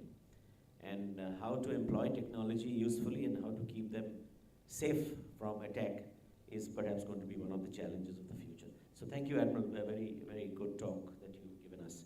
Let me introduce our next speaker, Lieutenant Colonel Carlos Lianiguez of the Philippines. He, like I said, is a professional lawyer. He is in the Judge Advocate General Service of the Armed Forces of the Philippines, and he specializes as a fleet judge advocate in his current vocation. So he's a practicing maritime lawyer. So I think that's a great specialization and expertise that he brings to this forum. He's a law graduate, as you would all expect, and he joined the Philippines bar as in lawyers, not in the other context. And in the same year, he also joined the Philippines Armed Forces and joined the Judge Advocate Service branch in the year 2012.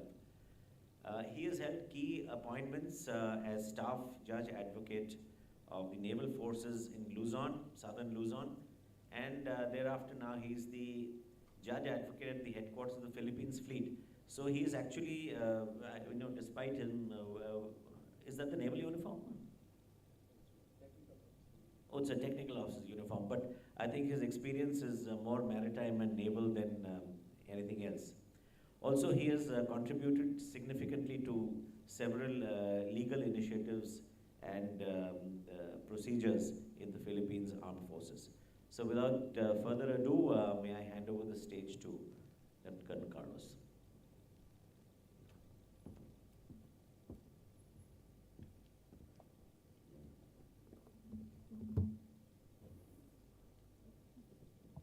Thank you, sir, for the kind introduction. Namaste. Magandang umaga po sa inyong lahat. Good morning, ladies and gentlemen of the naval profession from around the globe. It is a pleasure to be here among such distinguished naval officers and maritime scholars to discuss an essential aspect of international maritime law concerning our shared resource, the common heritage of mankind, our oceans. Of course, our oceans are vital for our survival. It provides resources, food, energy, and a medium for trade and transportation.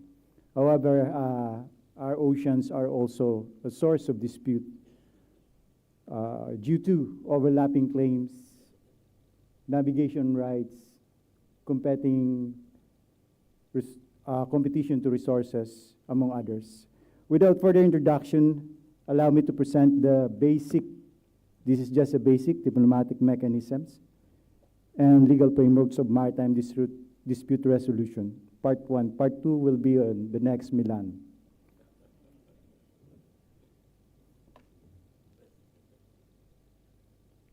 The United Nations Convention on the Law of the Sea, or the UNCLOS, is treated as the cornerstone, the foundation of international maritime law. As they said, this is the constitution of international maritime law. UNCLOS provides a legal framework that governs the use and conservation of our world's seas and oceans. It plays a pivotal role in maintaining order, defining rights and responsibilities, and most importantly, resolving disputes that arise in our shared maritime spaces. In maritime dispute resolution, legal frameworks alone are not sufficient. Diplomatic channels are equally crucial.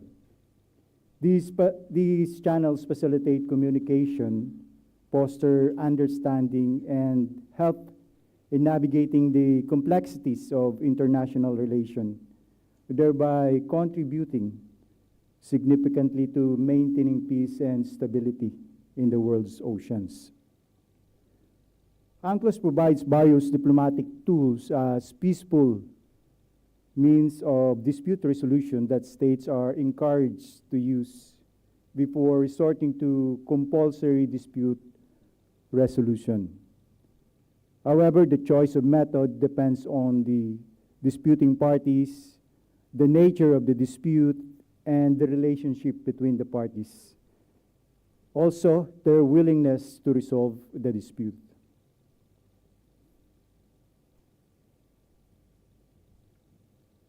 The key mechanism in maritime dispute resolution is negotiation.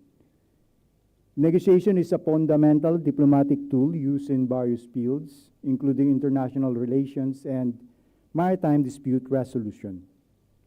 It facilitates communication, understanding each party's concern, and finding common ground for resolution. Successful negotiation leads to the development of agreement that outlines the terms and conditions of the agreement, the resolution. An alternate diplomatic tool of dispute resolution is through mediation, in which it is a process in which a neutral third party, the mediator, assists the parties involved to reach a mutually acceptable agreement. The mediator facilitates communication, guides the negotiation process, and help the parties generate and explore a range of potential solutions to reach an equally acceptable resolution. Another diplomatic approach is through conciliation.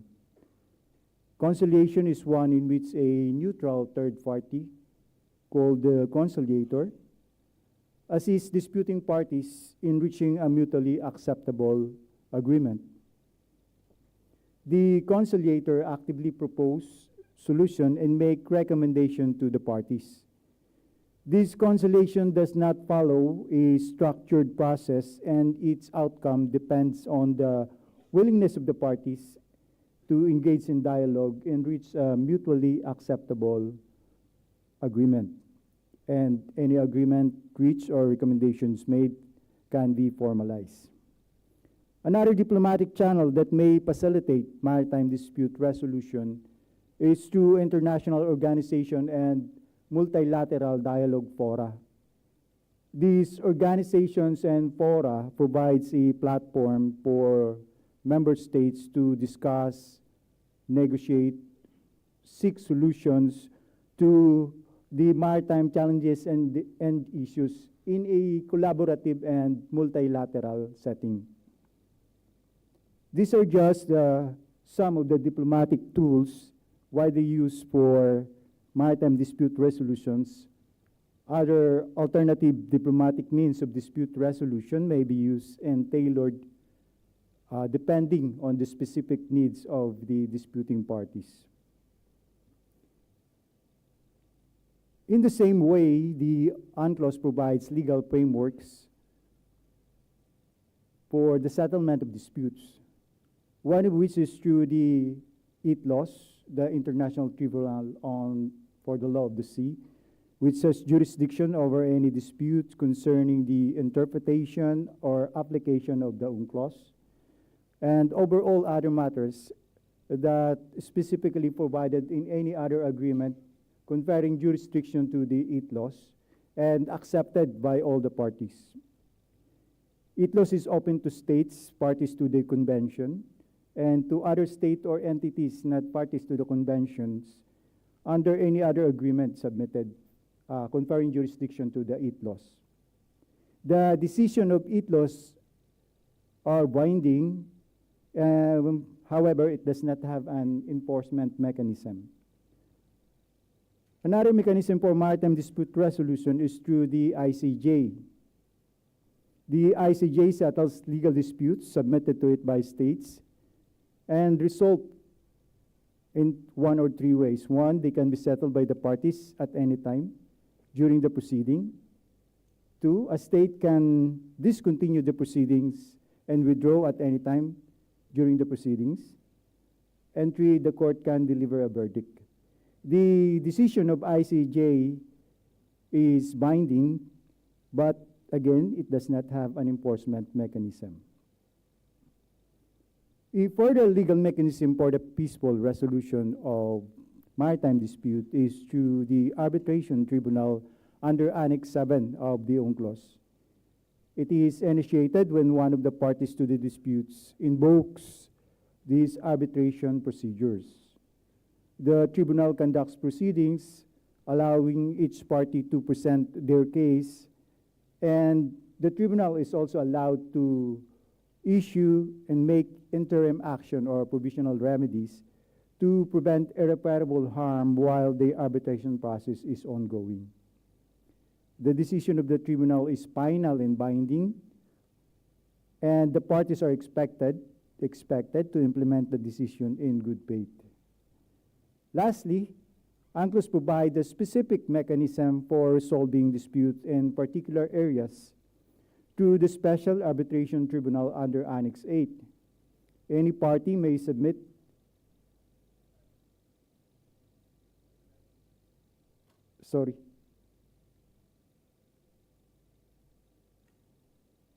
Any party may submit the dispute to this Special Arbitration Tribunal, address the issue related to fisheries, protection and preservation of the maritime environment, marine scientific research, and navigation, including pollution from vessels and dumping.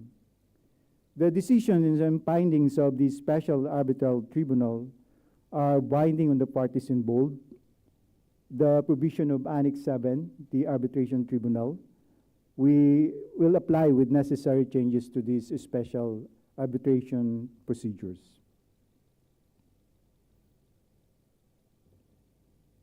In maritime dispute resolution, the importance of legal frameworks and diplomatic mechanisms is paramount. They not only serve as a guide for compliance with rules, but also lay the foundation for maintaining stability in our shared maritime spaces, thereby fostering a global narrative of unity and peace. That ends my presentation, and may the waves of cooperation and the winds of understanding carry us towards the future where maritime disputes are settled through the sails of diplomacy and the rudders of legal framework. Thank you, and once again, good morning.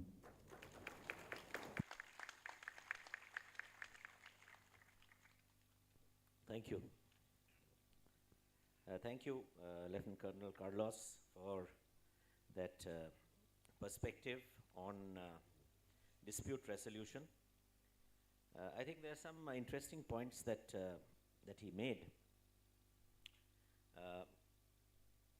I think the mechanisms that he outlined as diplomatic measures to resolve disputes, such as negotiation, mediation, conciliation, and also approaching international organizations and tribunals, I think they presuppose a few things. Firstly, I think they presuppose some kind of a common understanding of the law. Because if that is not the case, then why do you negotiate, or why do you mediate, or So there has to be some kind of a common ground that we are attempting to find. That is one. Secondly, I think these mechanisms, other than going to an international tribunal, again presupposes a willingness to cooperate bilaterally, a willingness to communicate openly bilaterally. Only then will these mechanisms bear fruit, and will the parties honor the outcome of such negotiations and mediations. I would also like to believe that if two parties to a dispute wish to refer a matter to an international organization or to a tribunal, I think there should be, or there must hopefully be an underlying willingness or an undertaking to abide by the recommendations or suggestions or the decision of the said organization or tribunal. Because if you are willingly taking a matter to resolution to a tribunal, you honor their wisdom. So if the tribunal or a court passes a stricture, passes a judgment, I think as civilized and honorable members of the global society, there is some kind of a responsibility on parties to the dispute to abide by the decision or the suggestion of the tribunal or the mediator. And of course, I think one of his major takeaways has been that, notwithstanding the nature of the dispute settlement method, there is no enforcement mechanism. Globally, in international law, there is very little enforcement mechanism, so it eventually boils down to good behavior, civilized behavior, making sure that you don't trample over the feet of the rest of the people around you. So thank you, Colonel Carlos. I think you've done a great job. May I now introduce our final speaker for this session, Rear Admiral Nelson Leite of the Brazilian Navy. He is the fleet commander, the 1st Division of the fleet in Brazil. He has been promoted to his current rank of Rear Admiral in 2021. and he's assumed the Naval Industrial Infrastructure Acquisition Manager at the Submarine Development Brazilian Program in 2021. In August 22, he assumed command of the Combined Task Force 151, and in April 2023, he assumed the command of the 1st Division of the Fleet.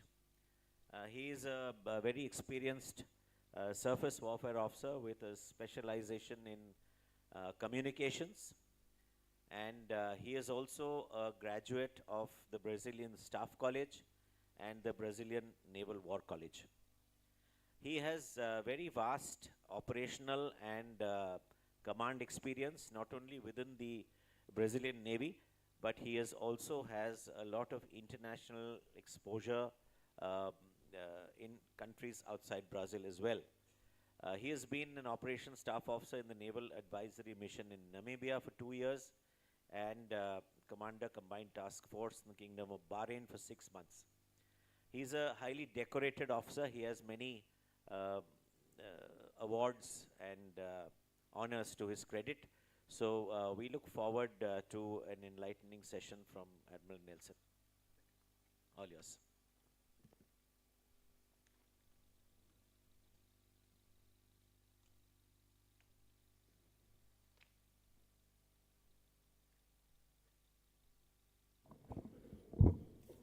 Good morning, everyone.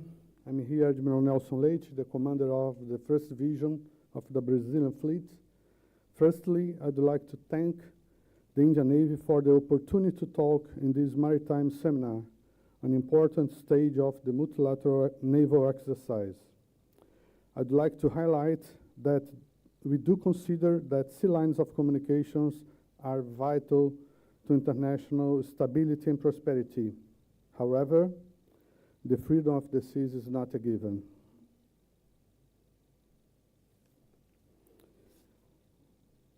For our presentation, I will observe the following summary, emphasizing the Brazilian good practice for maritime security.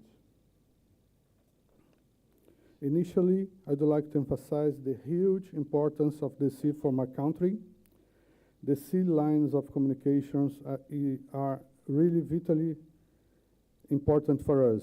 At sea are many natural wealth reserves, and from them we obtain about 95% of the oil, 8% of natural gas, 45% of fish consumed in my country.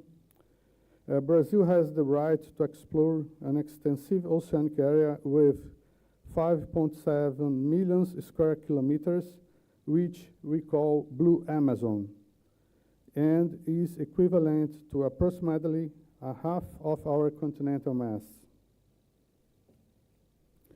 Brazilian Navy is aware of the following threats to maritime trade, especially those most likely to have an impact in our area of interest in South Atlantic, as shown. I'd like to emphasize that in a context of scarcity of natural resource, maritime spaces are the frontier is still in dispute on the globe. Contributing to accomplish our mission and to face all the commitments assumed by Brazil, the Brazilian Navy created the Command of Maritime Operations and Protections of Blue Amazon, we call COMPAIS, with several tasks as shown. To comply with tasks assigned, COMPAIS use Maritime Traffic Information System, SISTRAN, and the data source that feed it, among which I'd like to highlight patrols carried out by ships and aircraft of Brazilian Navy and Air Force, the bilateral agreements to exchange automatic identification system from sensors in other countries, Brazilian National Satellite Fishing Vessel Tracking Program, Brazilian Maritime Monitoring System to support petroleum activities, among other sources. In addition to SISTRAN, Brazilian Navy is developing the Blue Amazon Management System, SISGAIS, a strategic program for Brazil, which will integrate equipment composed of collaborative and non-collaborative systems. not a single institution is able to deal with the new threats alone. So we count on national, international partners to have an integrated actions to fight against the new threats at sea. Brazilian Navy has national partners with which work closely to support the combat against narcotics trafficking, terrorism, smuggling, human trafficking, armed robbery, environment crimes, among other maritime lists. In addition, Brazilian Navy has memorandum of understanding with several navies around the world, much more than shown, related to the classified and unclassified maritime scenario. As we can see, in cooperation with Brazilian Federal Police and international agencies, since January 2020, we have arrested ships with 19 tons of cocaine and almost 33 tons of hashish. We give special attention to monitoring of IUU fishing.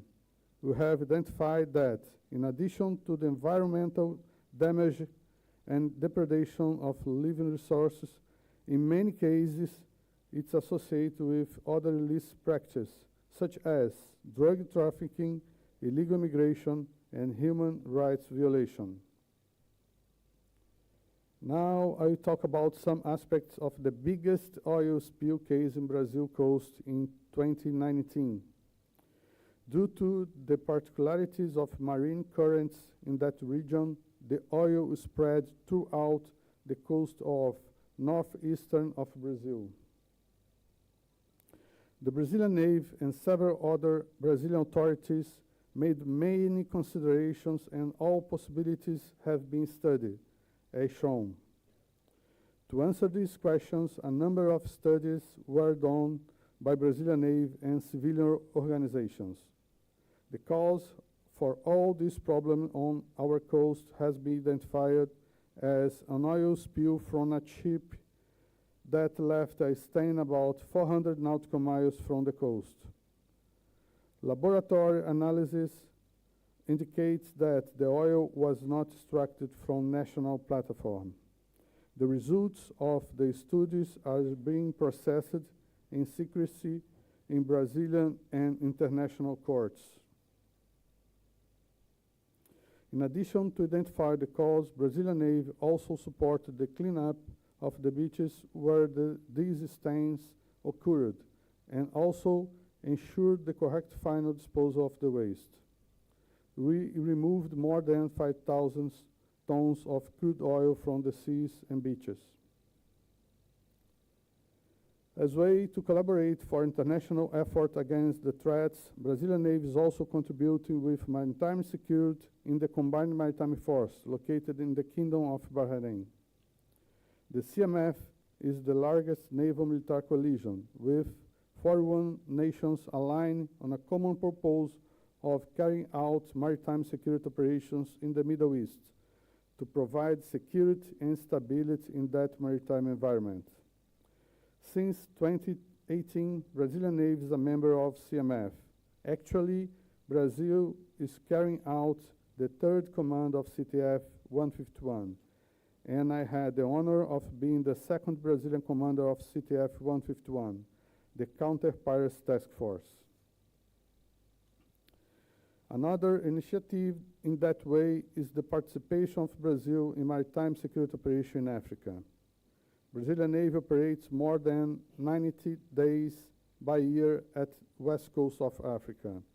We perform combined operations with around 25 navies and coast guard, especially with the local ones.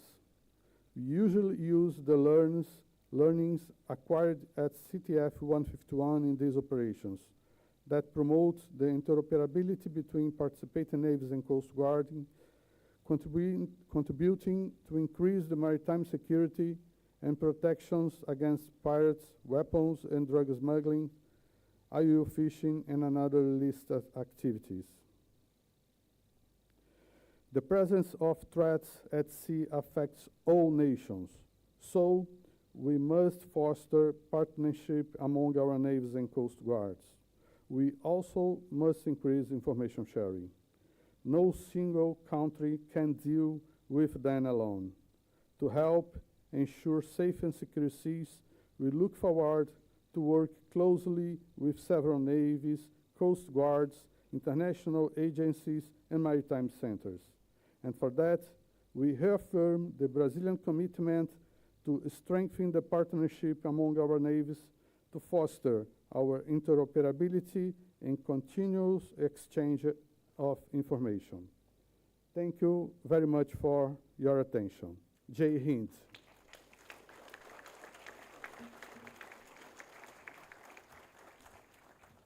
Thank you very much.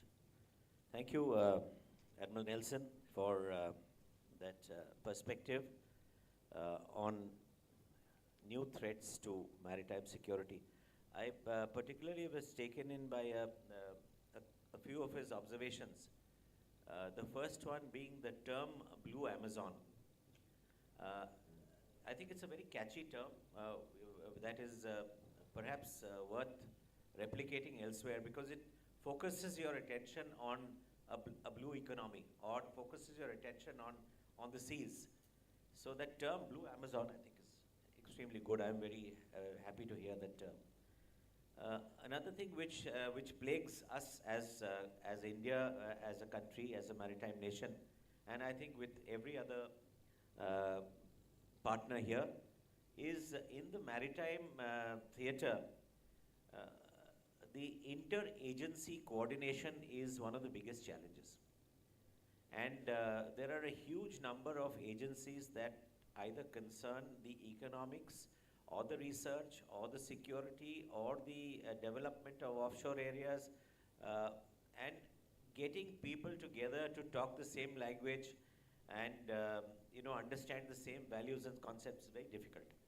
So I think Brazil also is no exception. He's also brought out that this interagency coordination, I think, is one of the cornerstones of having a robust maritime ecosystem. When you talk about such far-reaching and wide-ranging aspects of the maritime environment, sometimes I feel that no discussion on maritime security or maritime well-being is complete unless you have representation from some of the major sectors. For example, I think a seminar of this nature would be greatly benefited if we had somebody, some expert from perhaps, say, the shipping industry, or maybe an expert or somebody who's handling maritime pollution or maritime climate change. An expert, somebody who spent his life in these areas. I think it's a good idea if we could, rope in some expertise, one odd person who can tell people a little more than we know on these subjects. Another thing which I found could be a very effective tool for miscreants in the future is eco-terrorism. If somebody were to, create a spill close to your coast, or put toxic material, shed toxic material close to your coast, and it flows into your hinterland through your rivers, or hits your beaches and affects the population, I think it is something that all of us need to wake up to and start thinking about how do we monitor and control such activity. So I think there's much work to be done in the future as far as threats are concerned, and as far as digitization is concerned, as far as maritime law and diplomacy is concerned. So with this, I leave the floor open. We have 20 minutes for questions and answers. Standard rules apply.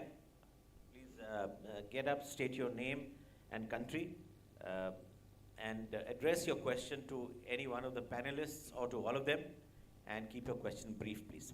Thank you. First question.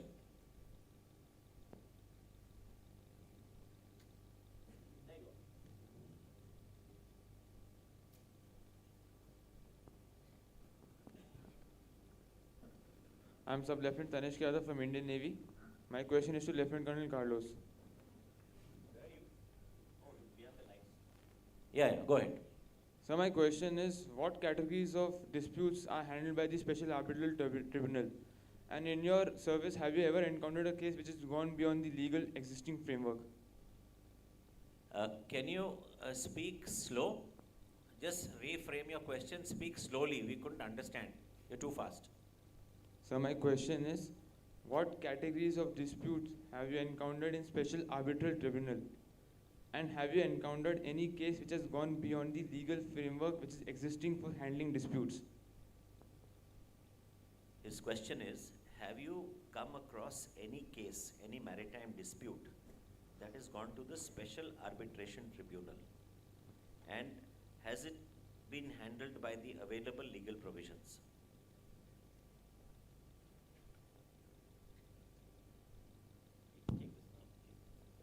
Thank you for the question, sir. Can I answer that next, Milan?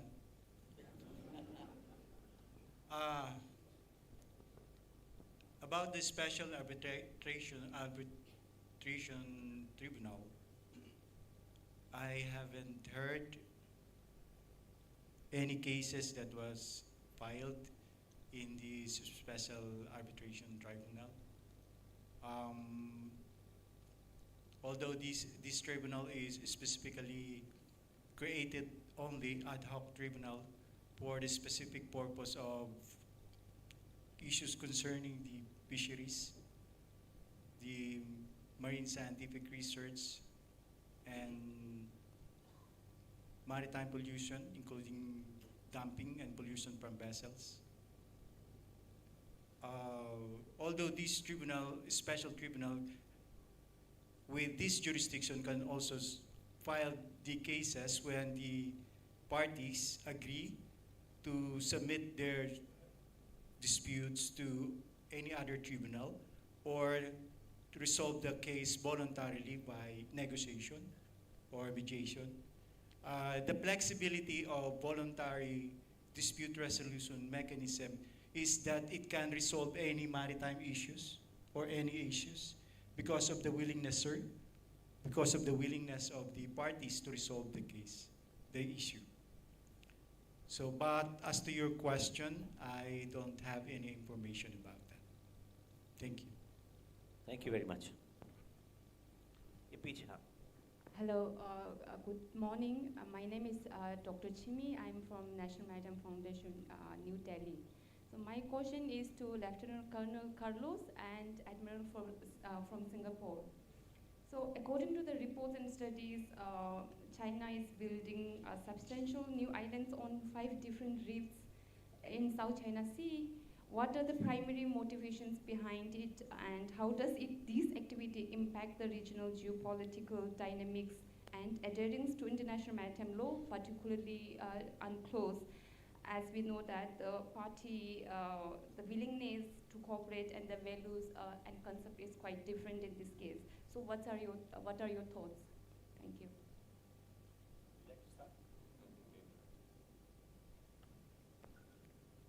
Philippines first alphabetical, sir.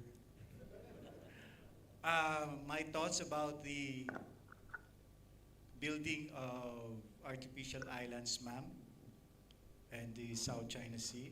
Is that correct?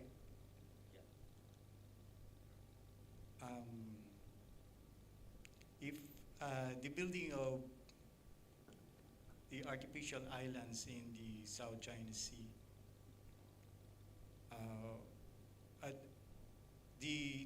there are this issue is complex and sensitive, I know, but if we relate this to what I have discussed concerning the legal frameworks in maritime dispute resolution,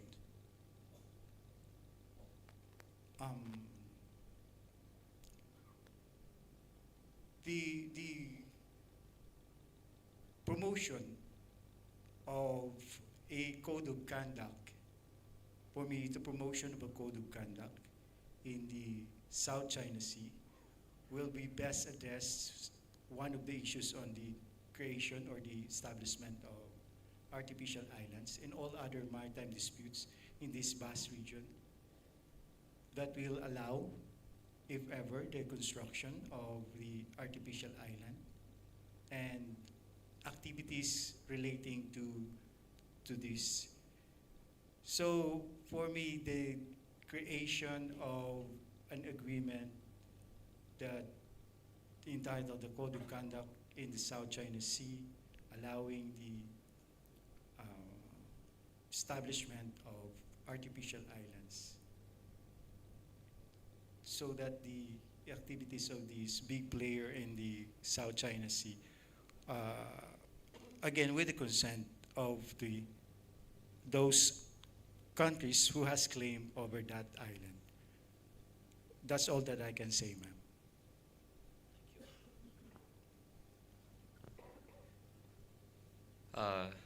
Well, thank you for the question, Dr. Shini. I would first of all say that I think we are not the right two navies to be asking if you want to know what's exactly happening on those islands. The second thing I would say is that, that notwithstanding, the fact that these developments are happening are causing some concerns. And I think that's happening at two levels, right? Both the legality of the islands, and number two, just the transparency over what's happening.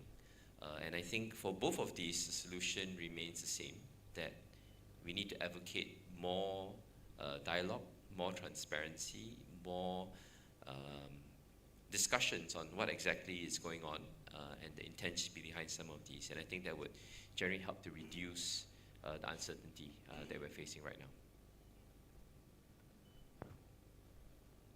Thank you, Admiral Sean and Carlos.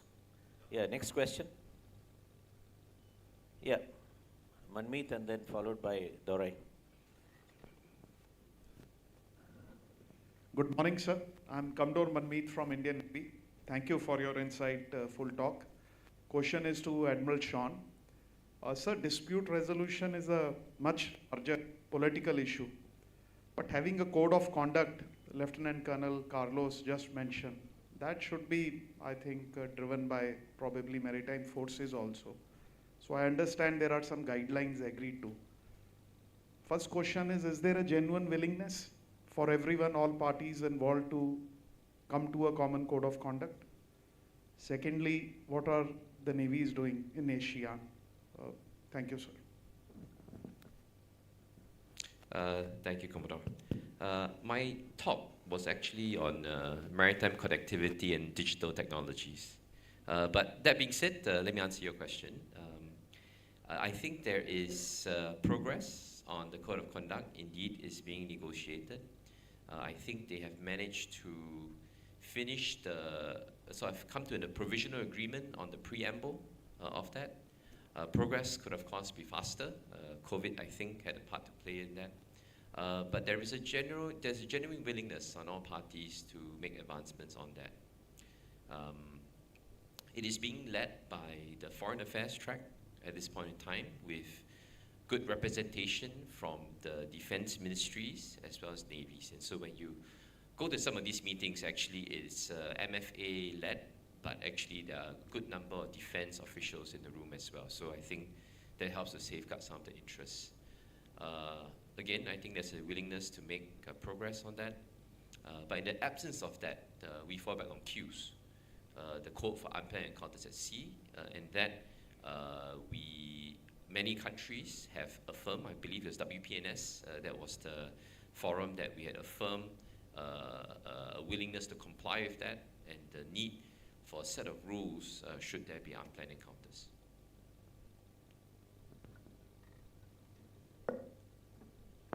Morning, sir. Commodore Durai, Indian Navy, and thank you, the panel, for a lovely and interesting talk, sir. In all the sessions, we have talked of climate change as a security threat, as a maritime security threat. You know, there's sea level rise, increased natural disasters, maritime disasters, pollution, sea temperature change. All these, the fallout would probably be large-scale human migration and loss of traditional livelihoods. We are looking at it as a maritime security threat, and there is an intergovernmental panel for climate change at a government level. My question is there traction enough for the IPCC to address climate change, or gatherings such as these, where the military needs to push within our own spheres of influence? My question is to Admiral Nelson, sir.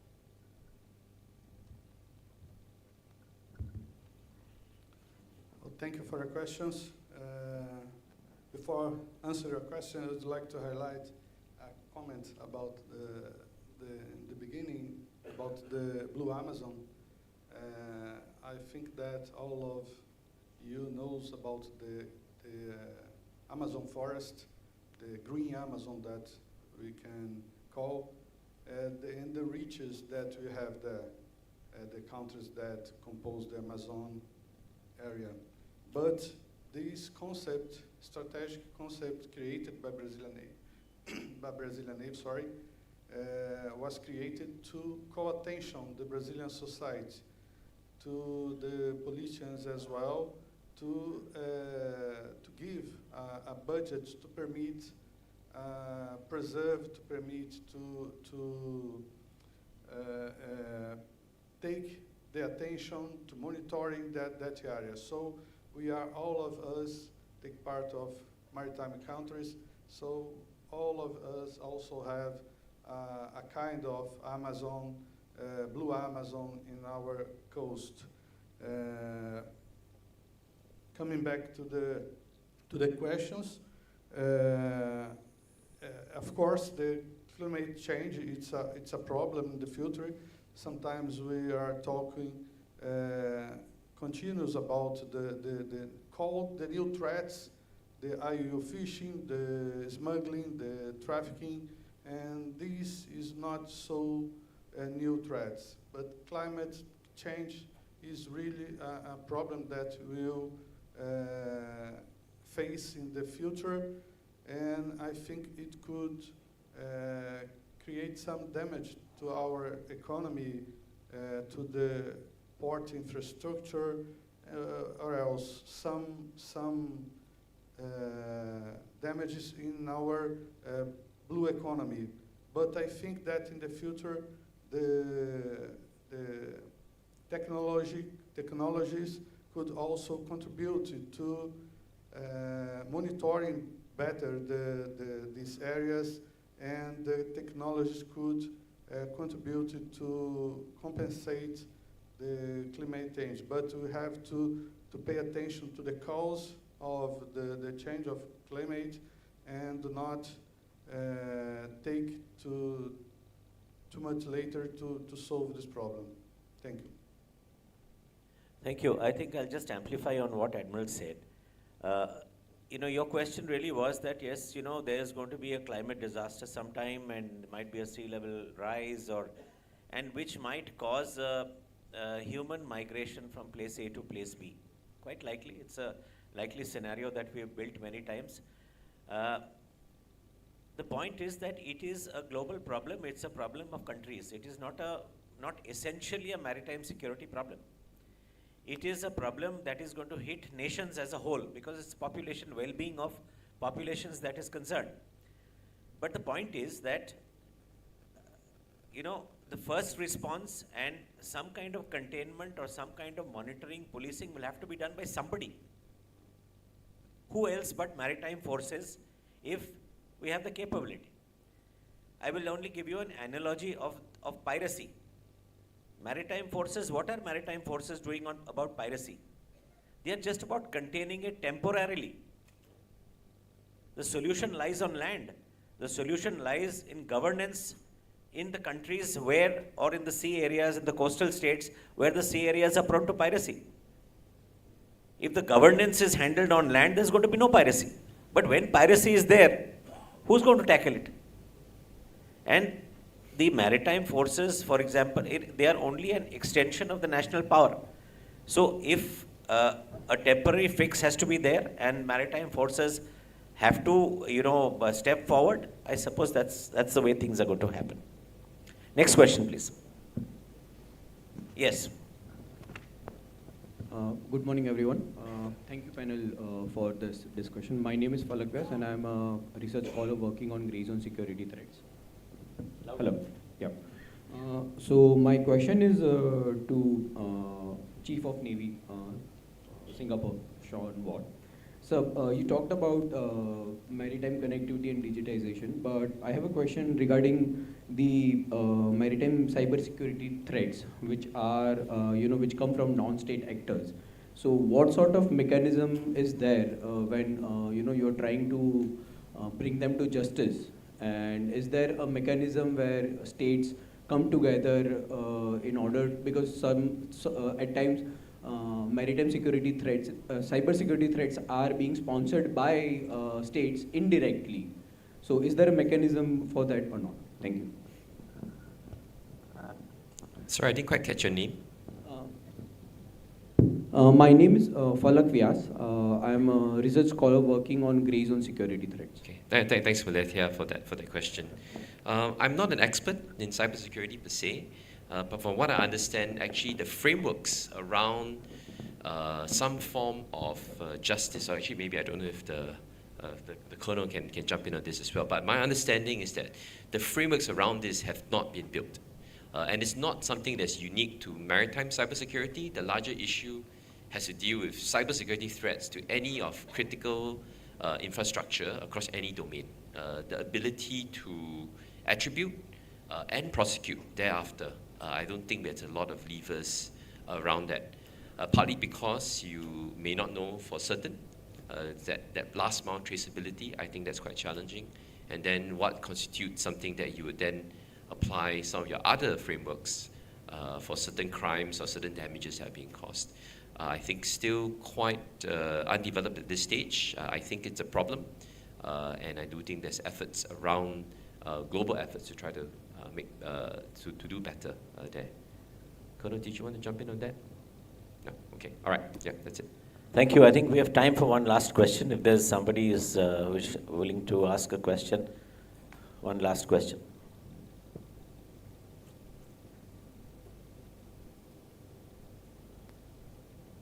There is no last question. Thank you very much. I'll hand over. May I request all of you to please join me in giving a round of applause to our speakers. Thank you very much. Done a fantastic job.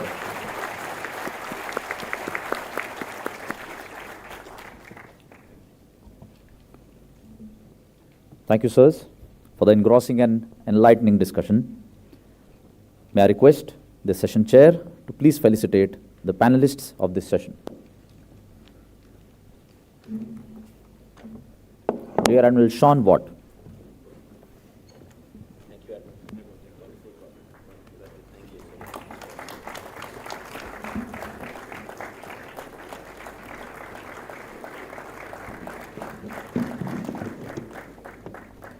Lieutenant Colonel Carlos Leoniguez III.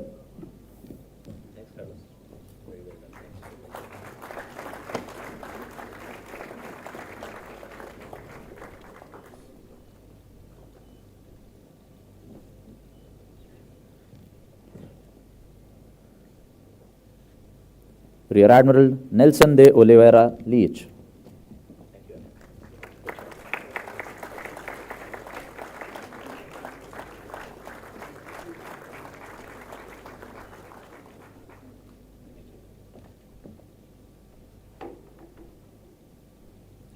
Thank you, sir. May I now request Vice Admiral Rajesh Pendarkar, Flag Officer Commanding-in-Chief, Eastern Naval Command, to please come on stage and felicitate the session chair.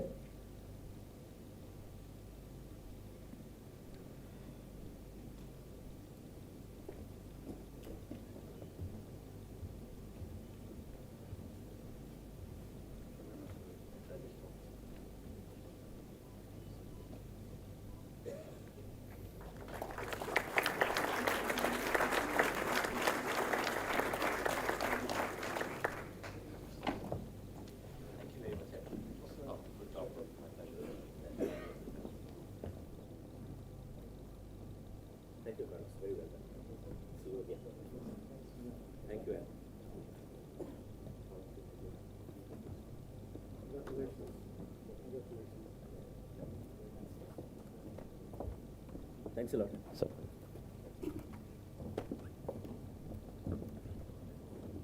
Thank you, sir.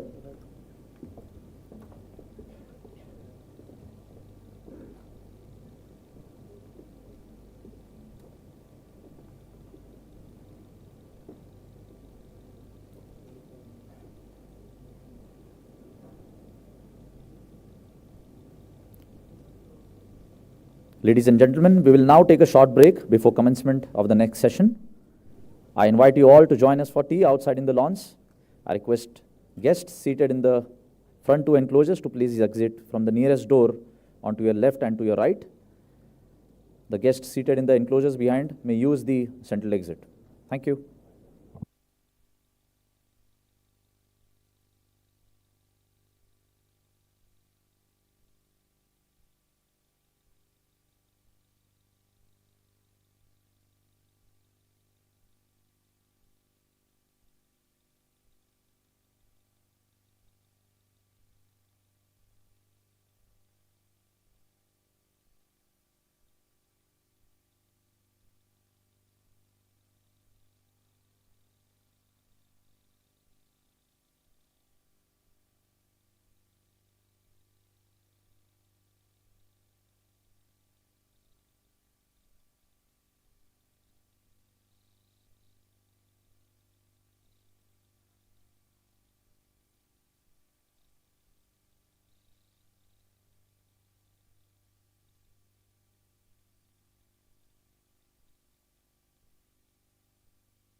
Ladies and gentlemen, we now move on to the fourth and the final session of the International Maritime Seminar. The theme for discussions is Sustainable Horizons. The session chair will be chaired by Rear Admiral Vishwanathan KG, retired. May I request the session chair and the speakers for the session, Rear Admiral Robert Pedre, Commander United Kingdom Strike Force, Rear Admiral Christopher Smith, Commander Australian Fleet, and Rear Admiral M.H. C.J. Silva, Flag Officer commanding Naval Fleet, Sri Lanka Navy, to please come on the stage.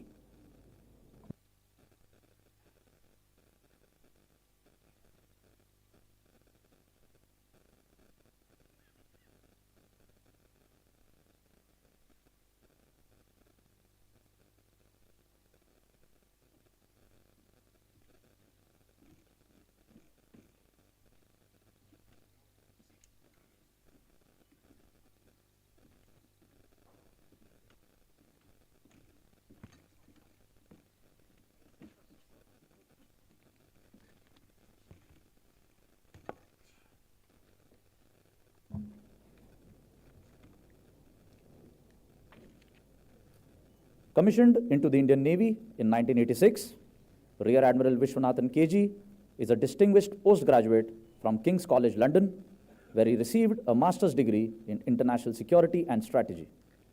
He is a graduate of the Defence Services Staff College Wellington and the Naval War College and Royal College of Defence Studies, UK. Admiral Vishwanathan has, over the last 4 decades, served in several appointments spanning operations and perspective planning. In addition to the command of 2 ships, he was the Fleet Operations Officer of the Eastern Fleet and the Chief Staff Officer Operations of the Eastern Naval Command. His shore jobs include tours of duty in the Directorates of Naval Plans, Foreign Cooperation, and Special Operations and Diving. He has also served as a teaching faculty at the Defence Services Staff College Wellington and as the Deputy Commandant of the Naval War College at Goa. After having served as Flag Officer Doctrines and Concepts, he retired in the year 2020. Post-retirement, he has been with the Weapons and Electronics Systems Engineering Establishment for over 3 years, writing the algorithms and software for the tactical modules of the Combat Management System. With that, I request you, sir, to please take over and conduct the proceedings of the final session of the seminar.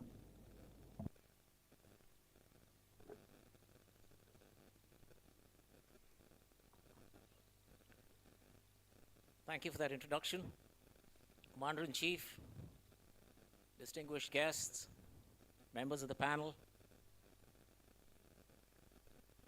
ladies and gentlemen. At the outset, on behalf of the panel, I'd like to extend our deepest thanks to the Commander-in-Chief and the personnel of the Eastern Naval Command for having invited us over to this grand event, as also to participate in the seminar. Planning and executing with panache and meticulousness has always been a forte of the Eastern Naval Command and par for the course. And I would dare say that you certainly haven't disappointed this time either. Probably raised the bar even more. It's always difficult being in the last session of a seminar because pretty much everything that is to be said has already been said and everything that's to be known is already known. So all I can say is good luck to the speakers. But given their vast exposure and experience, I'm pretty sure that they'll have a lot more nuggets in store for us. The theme of this particular session is Sustainable Horizons. But I do see from the topics that the speakers have chosen to speak on that there is a mild amount of variance from the theme. So rather than make any opening remarks, will limit myself to closing remarks based on whatever they've said. So I think it would be better to listen to the experts. And so I will kick off the proceedings by inviting Admiral Robert Pedre, who's going to be speaking on the changing character of warfare. Admiral Pedre has over 3 decades of distinguished service. As the operations officer of Northumberland, he conducted NATO's first counter-piracy deployment to the Red Sea and the Gulf of Aden in 2007. He was also embarked on the U.S. Navy carrier USS Dwight D. Eisenhower, conducting Operation Enduring Freedom strike operations in Afghanistan. Admiral Pedre later participated in non-combatant evacuation operations at Benghazi, Libya. He has commanded HMS Richmond and HMS Ocean. The latter was both the fleet flagship as also CTF-50 flagship in the Arabian Gulf during his tenure.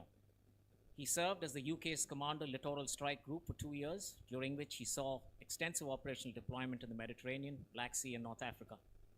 Admiral Robert Pedre is currently the Commander, UK Strike Force. Over to you, sir. Thank you, Honourable Chair. Ambassadors, Chiefs of Navy, Heads of Delegation, Admirals, Generals, learned academics and distinguished guests. It's a great privilege to be invited to speak at this auspicious Milan 24 International Maritime Seminar. I'd like to take this opportunity to congratulate the Indian Navy on delivering this superb event, which provides a vital forum to discuss contemporary maritime issues. My sincere thanks to Admiral R. Hari Kumar for the opportunity to speak, and also Admiral Pendaka for the superb hospitality that we have all enjoyed this week. Thank you, sir. The oceans remain the lifeblood of the global economy, and given the range of maritime challenges which are intensifying globally, as we have heard, this is an important and timely opportunity to come together and advance collaboration. It's wonderful to be joined by esteemed colleagues from other nations, providing valuable insights and wider perspectives.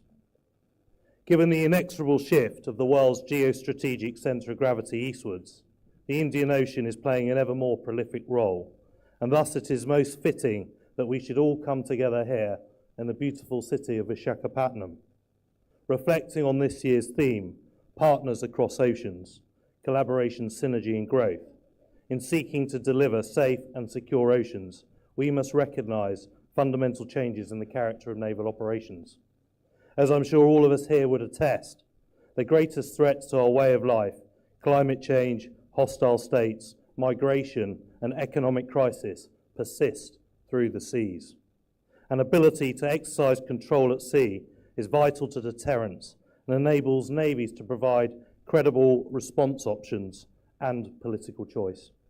Rather like India, the United Kingdom's maritime geography is rich, and naval power remains unequivocally pivotal in delivering security and prosperity. But we must acknowledge that the importance and utility of the maritime is also recognised by other actors, for example, extremist organisations and transnational criminal organisations who seek to exploit the sea in furtherance of their objectives. Furthermore, the re-emergence of great power competition is rapidly altering the geostrategic landscape. The possibility of war between great powers brings with it many new factors which have been ignored for the past 30 years, such as the importance of mass, technical equivalence, and threats to air and sea sanctuary. Today, the character of naval operations and warfighting is evolving at an extraordinary rate. The staggering breadth of change in every domain and at every level poses significant challenges to naval thinking. Whilst not all are new by any means, I thought it would be worth highlighting a number of key elements of this change, which in my view have substantial implications for contemporary and future naval operations. The time allocated for this presentation regrettably precludes a detailed examination, and thus I will briefly focus on four prominent areas, namely the grey zone, sensor proliferation, AI, and long-range anti-ship capability. The first concerns subthreshold or grey zone warfare. It broadly depicts multi-dimensional activities aimed to alter adversary behaviour while remaining below the threshold of conventional military employment. Grey zone operations are coercive and intended to achieve change, but they seek at the same time to limit an adversary's ability to respond. As many here may agree, one of the leading practitioners of maritime grey zone tactics operates in the Indo-Asia Pacific and leverages an irregular maritime militia to assert control over an expanding area. Another area of increasing grey zone exploitation, as we heard in Professor Buger's excellent presentation yesterday, concerns underwater critical national infrastructure, and as we've repeatedly stated during this conference, around 98% of all global internet traffic routes via undersea cables, presenting another vulnerability and thus another area of increasing focus for navies. Responding to grey zone operations in the maritime domain will never be easy. Given their rising prevalence, we need to establish the optimal approach both on a national basis and in partnership with other countries. Again, the importance of collaboration. A properly coordinated and determined response can bring the situation under control, while a demonstration of readiness to maintain such a response can force the aggressor to rethink its plans. The second significant change in the character of naval operations concerns the rapid proliferation of multi-layered sensing, which has profound consequences. The vast expanse of the world's oceans has hitherto afforded naval forces incredible freedom to operate unobserved and to leverage surprise. The rapid proliferation of sensors globally makes this markedly more difficult to achieve today. The last decade has seen an exponential growth in sensors and persistent intelligence, surveillance and reconnaissance capabilities, driven by the falling cost of space capability and the rapid growth of autonomous systems. Advances in satellite and launch technology have greatly diminished the cost of space deployment, and in 2022, the number of operational satellites increased more than 45% to over 7,000. The principal drivers for this unprecedented growth are demands for mobile communications and Earth observation services, from optical imagery to synthetic aperture radar, able to penetrate cloud cover and see through darkness and weather. In the autonomous system space, we are similarly witnessing substantial growth in ISR capability, with some platforms able to persist on task for in excess of 25 days and operate up to altitudes of 70,000 feet. As military and commercial ISR capabilities proliferate, the ability of naval forces to leverage secrecy and surprise for advantage is in danger of being degraded.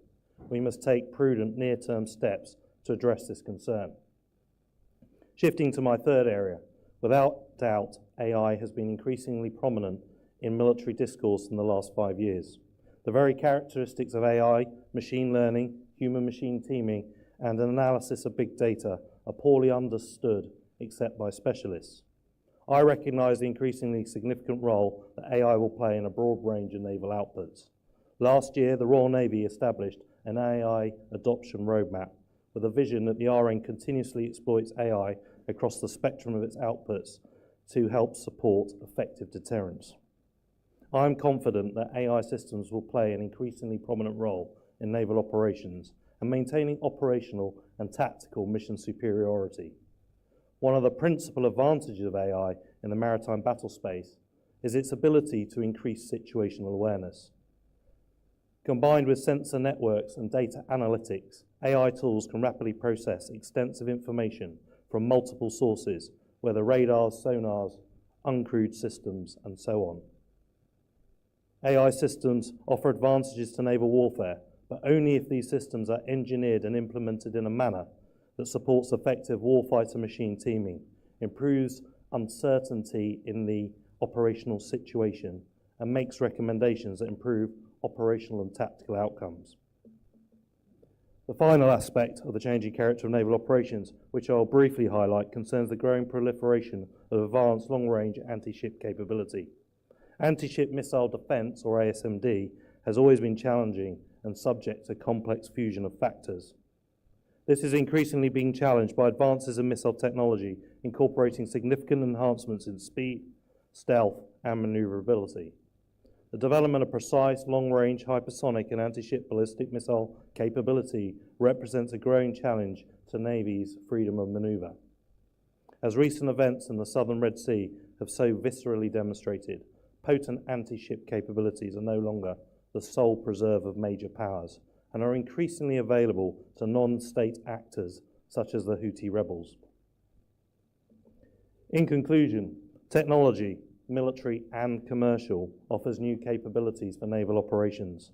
For example, the maturation of AI, big data, and data analytics and machine learning herald what the Chinese term cognitive warfare as a new domain of war.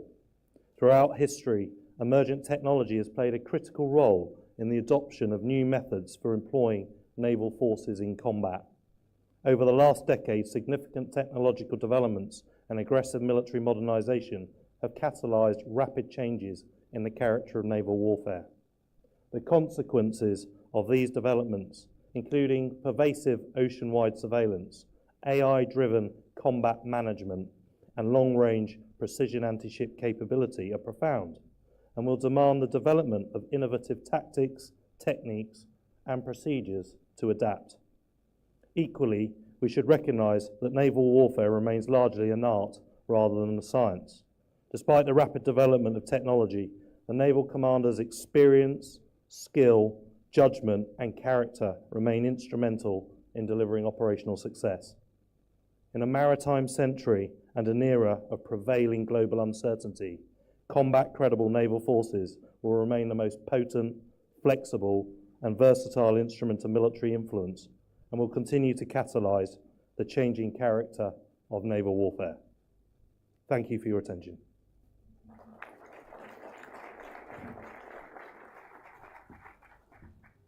Thank you, Admiral Pedrick.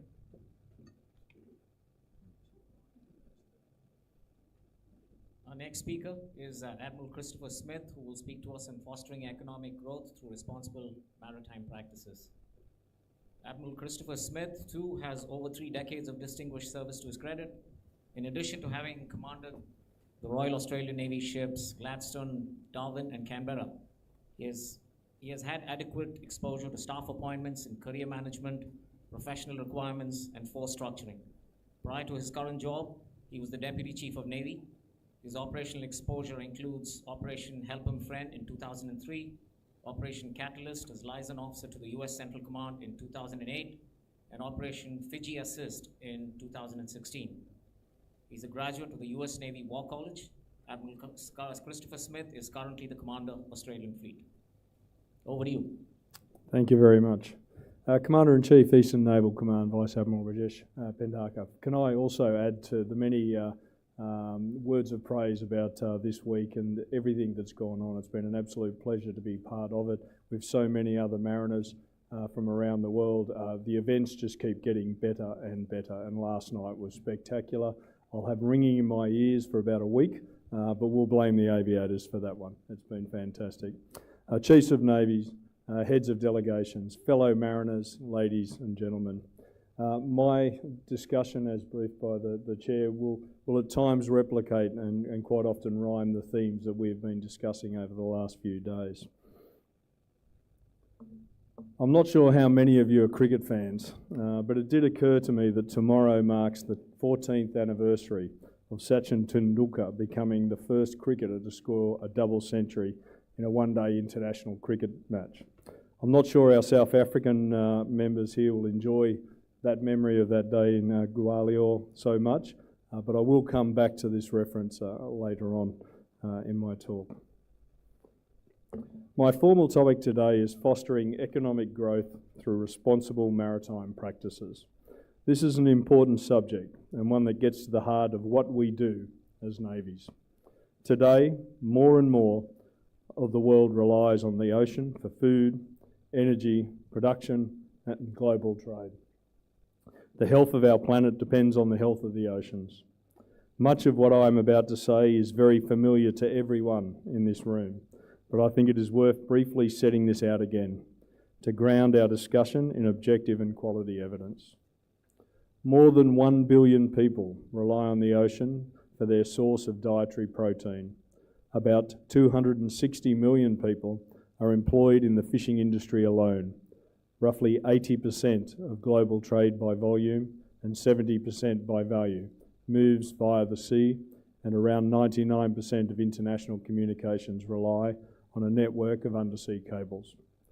The seas are a major source of hydrocarbons and minerals. Deep sea mining, though still challenging, is coming closer to fruition. Offshore wind farms are growing in number, size, and distribution as nations look for clean, affordable energy. Collectively, these and many other activities contribute to $1.5 to $2.5 trillion blue economy. This blue economy and all that goes with it are crucial to fostering the economic prosperity that our nations need to provide the services and employment opportunities to which people rightly aspire. As naval officers, it is an enduring professional obligation to understand the maritime environment, how it works, what is of value, and how people and nations interact in and with the maritime environment. The protection of trade and the establishment of good order at sea is not just essential to global maritime commerce, but gets to the core of why navies exist in the first place. Navies do not create wealth. However, we do play a leading part in establishing conditions necessary for its creation and sustainment. If we as naval officers do not understand what it is we are supposed to be protecting and supporting, we probably will not do a very good job of it. Today, the well-being of a country, its ongoing economic prosperity, is tied to the overall health of the global trading system and the rules-based order. Every country here has enjoyed roughly 80 years of systemic stability underpinned by the interwoven and sophisticated set of treaties, laws, agreements and conventions that have created the conditions for cooperation and commerce. Every country here has, to differing degrees, played a role in the development of some or all of these treaties, agreements and conventions, this rules-based order. Sustained economic prosperity has been possible not just because of the existence of this order, but because nations, many of whom are present here today, have been willing to adhere to the rules-based order. At sea, we describe this as good order at sea, or good maritime practice. There are many aspects to it, but many of the most significant elements is in the 1982 UN Convention of the Law of the Sea, UNCLOS. Examples of good maritime practices include collaborating with neighbours across boundaries, participating in search and rescue operations, countering activities such as illegal fishing and drug trafficking, protecting busy trade routes, and observing the practices stipulated in UNCLOS. Right now, in different ways, the international rules-based order, good maritime practices, and good order at sea are challenged. Technological developments pose many of these challenges. The use of maritime autonomous vehicles for surveillance, mine warfare, patrol work, or even crisis response is growing. However, their status as a ship or a vessel remains undetermined, which can have legal implications for their operation. Rectifying the complex legalities around maritime autonomous vehicles will need to be tackled so they can be used responsibly under the current laws of naval warfare and UNCLOS. In addition, navies will not only have to figure out how to best integrate these vessels into their fleets, but how to defend against possible drone swarms. Artificial intelligence will also pose a challenge to the established rules-based order at sea. Improved data processing models will help navies understand the maritime environment, better predict the movements of an adversary and make tactical decisions faster. However, even though we have an idea of what it can do for us, we do not truly know what its potential will be. This makes anticipating impacts to the law of armed conflict, UNCLOS, or the law of naval warfare challenging. AI will have many naval applications, particularly when it comes to data fusion, decision-making, and human-machine teaming, but the tangible impact is not yet fully known.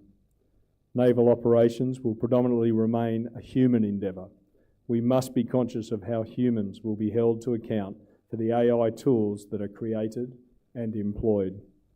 Using AI will throw out all sorts of legal, ethical, and moral considerations we as naval officers must consider.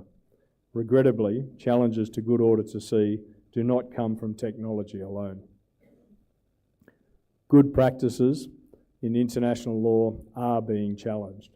Neutral shipping, for example, is afforded certain rights and protections, yet there are clear examples in the Red Sea where poor practices are being fostered and enabled. The use of force to hinder or prevent nations from enjoying the benefits of their maritime zones is very poor maritime practice. Actions which ignore or unpick the provisions of UNCLOS are harmful for us all, not just those nations directly affected. Damage to underwater infrastructure, whether through deliberate acts of or poor seamanship, is another example of poor maritime practice. This particular poor practice is one that affects companies and individuals quickly and directly. Around a century ago, only governments and corporations or the very rich could afford to communicate via undersea cables.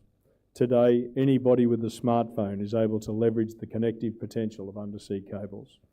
The daily conduct of billions of calls, texts, and transactions is threatened by poor maritime practice.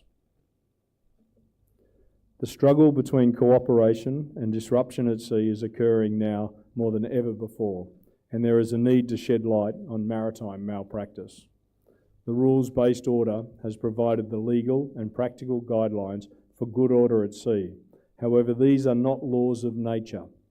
These laws and guidelines were created by nations and so, predictably, are subject to the inclinations and intent of those states. Disruption, confusion, and even conflict are threatening the order. We must remind ourselves that the rules-based order and agreements like UNCLOS are a grand bargain. States figured they could gain more from cooperation than conflict. This remains true today, but efforts to diminish the order are on the rise. As naval officers, we must remind ourselves and those we serve that failing to maintain the order will diminish us all. Back to Tendulkar. Like the Little Master's spectacular innings, the accumulation of goodwill and trust that underpins security and prosperity is the result of constant practice, good practice, over many years. This is true for governments as they build trust and ink agreements that provide the scope for business and trade. This is true of commercial bodies to acquire resources, build human capital, gain access to markets, and conduct business. And it's also true for nations to establish good order at sea. Weakening the rules-based order and disrupting good order at sea affects every nation's capacity to build an innings and reap the benefits of cooperation. As in cricket, there are rules and laws that guide the conduct of nations. Failing to observe these rules diminishes the order upon which so many nations have built their prosperity. Thank you.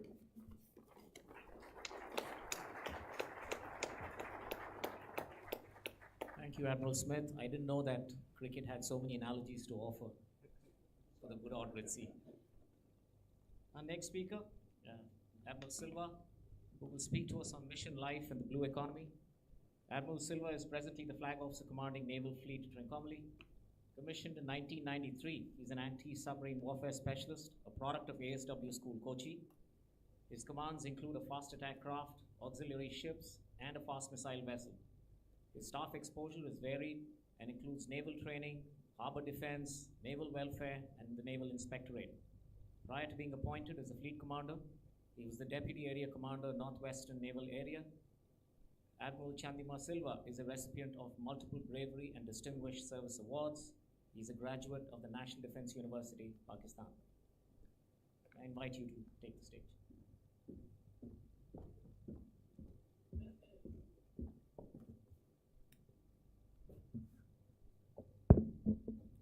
Good afternoon, all dignitaries and ladies and gentlemen. First of all, on behalf of Commander of the Sri Lanka Navy, I extend my highest gratitudes to Indian Navy to giving chance to participate for the MILAN 24, as well as giving chance for us to present a paper in this August gathering.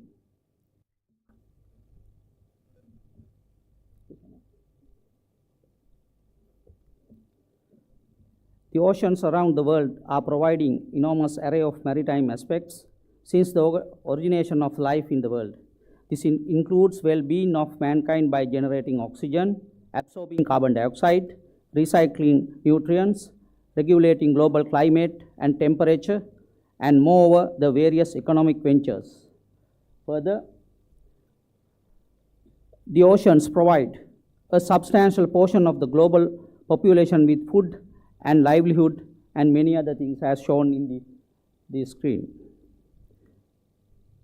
Even though the ocean and seas are contribute to food security and poverty eradication, yet the oceans are under severe threat with environmental degradation, acidification, pollution, ocean warming, and fishery collapse. With that, I come the contents of my presentation. First of all, we see what is blue economy. The blue economy or the ocean economy is a term used to describe the economical activity associated with the oceans and seas. The World Bank defines the blue economy as the sustainable use of ocean resources for economic growth, improved livelihoods, and jobs while preserving the health of ocean ecosystem. Blue economy basically means to drive economic growth and create jobs by mainly focus on stimulating economy through the marine industrial activities. Some are displayed in the slide. There's also increasing investment by government and companies in nature-based solutions to climate change provided by the oceans. In 2015, all United Nations member states adopted a development policy on sustainability which centers around the 17 Sustainable Development Goals. The 17 goals provided a global blueprint for peace and prosperity of people and the planet are set to be achieved by 2030. In their goal number 14, named as Life Below Water. This was discussed in the earlier presentation also. So the blue economy is macroeconomy concept that involves every aspect of the nation. Its blue economy is a strategic framework to promote the development of marine industry of the state when formulating national interest. And same way, the blue economy is a kind of policy. And blue economy is a part of green economy, which encourage to tackle climate changes via low carbon and resources efficient shipping, fishing, marine tourism, etc. Then blue economy is a sustainable marine economy by protecting marine ecosystems. And also the blue economy is marine-based new technological economy, which provides support for new marine technologies and emerging industries. We'll go about or think about the Indian Ocean and the blue economy. The Indian Ocean is the third largest in the world, covering an area of more than 70 million square kilometers. That includes exclusive economic zones of different countries with the access to other oceans through several straits. It is home to diverse ecosystems, support the livelihood of millions and serves as a key transport route for goods and resources. In recent years, there have been growing recognition of the potential of the blue economy in the Indian Ocean region. Majority of littorals in Indian Ocean are developing countries and are home to 1/3 of the world population that rely really extensively on the marine resources for livelihood and food security. The sheer size of this population subject the Indian Ocean resources to pressure from pollution, habitat degradation, and overexploitation. Moreover, the region, its resources face multidimensional challenges from climate change, such as sea level rise, ocean acidification, and extreme weather events. We'll see some opportunities and challenges for blue economy in Indian Ocean. The opportunities, considering its wide range of valuable resources, the blue economy is gaining increasing interest in Indian Ocean region. Regional IORA members state that all committed to the establishment of a common vision that would make this sector a driver for balanced economic development in the Indian Ocean Rim region. This approach further extended by identifying 6 priority pillars in the blue economy as indicated in the slide. When we go back one by one, the fishery and aquaculture, Indian Ocean is rich with higher amount of various fish species and it plays an important role in ensuring food security, poverty alleviation, and also have a huge potential for business opportunities. When talk about renewable ocean energy, the world population is expected to increase to an estimated 9 billion people in 2050, resulting in an increase in countries' demand on fossil fuels. The ocean offers vast potential for renewable blue energy from wind, wave, tidal, thermal, and biomass sources. Seaport and shipping is one of the important priority sectors under the blue economy. In the present context, Indian Ocean, especially countries like India and Sri Lanka, became historical focal point of maritime trade. In terms of this complexity, they face many challenges on maritime trade. The offshore hydrocarbon and seabed minerals, with the decreasing inland mineral deposits and increasing industrial demand, much attention is being focused on mineral exploration and mining of seabed. Most of the states lack with capacity for exploration, mining, and processing of these minerals. Marine biotechnology research and development is considered an area of great interest and potential. A fundamental aspect related to aquaculture is use of zero waste recirculation systems, development of renewable energy products, and process through the use of marine algae. Tourism. Marine tourism is a growing industry that represents an important contributor to the economy of the country and for generating employment. Sustainable coastal tourism can assist with the preservation of fishing and ecosystem. In view of addressing issues, there is a need to create more and increase the size of marine protected areas.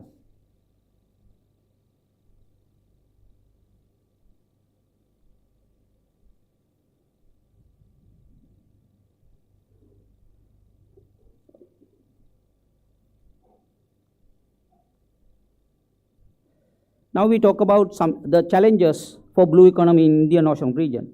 The concept of blue economy has gained significant attention in recent times as they offer potential remedy to reduce the extinction exploitation of the ecosystem. While considering economic development, according to scientific consensus, any increase in the Earth's average temperature over 2 degrees Celsius is likely to have unpredictable and potential disastrous effects. Even though the blue economy offers a potential remedy to reduce the existing exploitation of the ecosystem, there are a considerable number of challenges are emerging. The maritime pollution is one of these. The proportion of maritime transportation of all global emitted greenhouse gases is assessed to be as large as 2.9%. Fragmented governance. The Indian Ocean region is characterized by fragmented governance structures and overlapping maritime claims. The environmental sustainability. Overfishing, destructive fishing practices, habitat degradation, and pollution are major threats to the Indian Ocean marine ecosystems.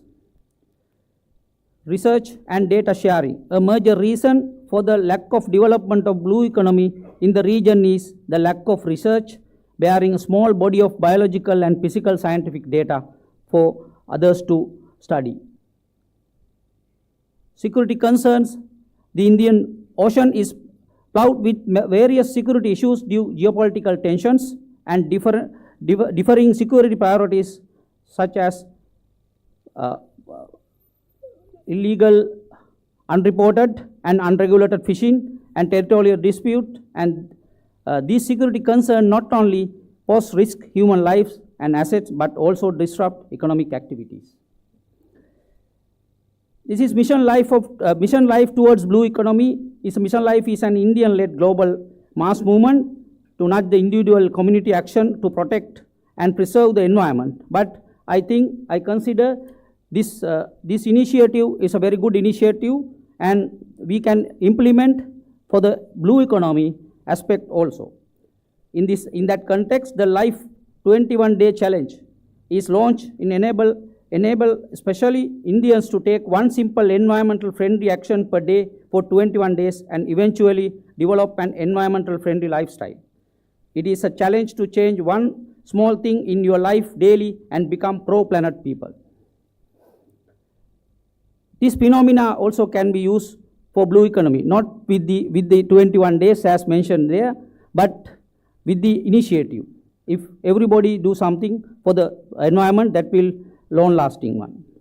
So for that, we have to improve governance framework. Coordination among the countries of Indian Ocean require new framework. This includes identification of marine areas, allocation of fishing rights, combating pollution, climate change, mitigation, and other systemic issues. Scientific innovation of the marine industry. Use scientific innovation to establish various economic activities, develop demonstration areas and marine industries with science and technology. Monitoring and surveillance.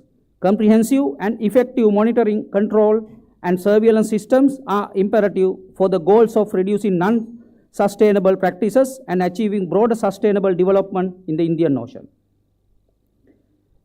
Marine spatial planning. Marine spatial planning is the measures taken at the national level and later aligned with the neighboring coastal countries. Research and data sharing. Mechanism for sharing scientific research and data on the Indian Ocean marine ecosystem among the IOR countries is vital. Blue development. Blue development should increase the protection of adjacent waters, which means to enlarge blue economy space by expanding the deployment and protection of all marine ecosystems. This will include following sectors. And last, the blue economy application cases, such as focus on disaster prevention, assessing and mapping ocean hazard related to coastal flooding and storm surge, pollution governance, such as mapping ship-based oil spills to estimate the hazard, overall planning of land and sea to strictly control pollutants, marino-macroplastic issues such as its impact and governance, etc. Then marine industrial support by developing an aquaculture site selection support tool. In conclusion, as a member of the region as well as partner of the globe, one of our prime duty towards the world is to protect oceans and its resources to achieve sustainable marine development in the future. For attending this, following important recommendations are forwarded as food for thoughts. The strong cooperation with joint effort through regional organizations, establish mechanism to follow up the decision taken during these organizations, in these organizations, implementing required regional legal framework, viable method to share required data among state and stakeholders. All endeavors, small or large, on and around the sea will be in line and following the blue economy concept. Make mutual effort to foster the new driving force on exploring new markets. Strive forward to establish responsible community of marine ecological protection like Mission Life, as I mentioned before. And thank you very much for giving this opportunity and patient listening. Thank you, sir. Thank you, Admiral Silva. I think we're perfectly timed. 20 minutes for question and answers. The rules of the game are the same. Unlike the strict moderators of earlier sessions, I'll give you a little more latitude. You can make a quick comment if you wish. Let that precede your question, but please don't break into a parallel lecture. The house is open. Go ahead, gentleman at the back.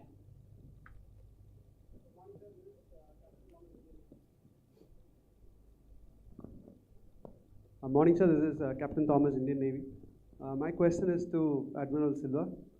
So we've talked about blue economy, and most importantly, all through the last, to yesterday and today, we've talked about exploitation of the ocean. And will there be a requirement of a regional marine spatial data infrastructure to, one, prevent exploitation, and two, to improve the blue economies?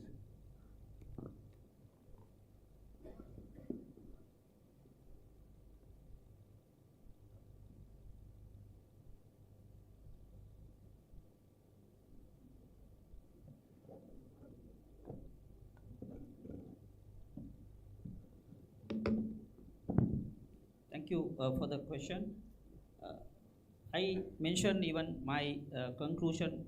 Also, I mentioned that the collaboration of the organization related to Indian Ocean is very required.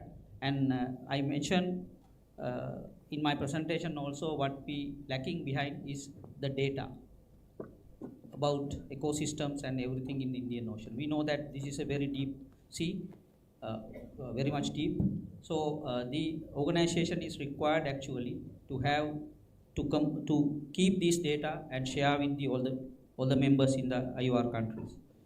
So in my aspect also, in my thoughts, I know that we require a very good organization as well as the system to collect the data as well as distribute the data among each others. That will helpful for keep the blue economy. Even in we have witnessed that in the morning session, the Bangladeshi people, the government initiative very good. The initiative to protect blue or keep the blue economy, so that same thing can be extended to other countries. That means, as you said, we can have an organization, we can have a separate entity to collect the data, collect the initiatives introduced by other states, and introduce for all the region or world to protect the blue economy.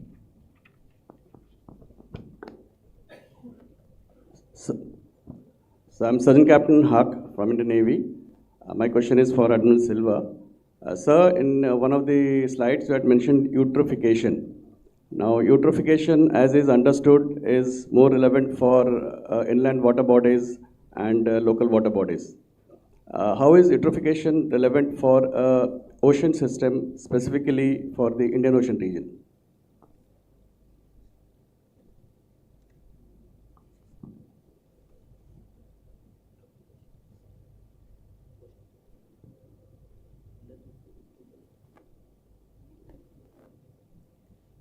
Thank you for the question.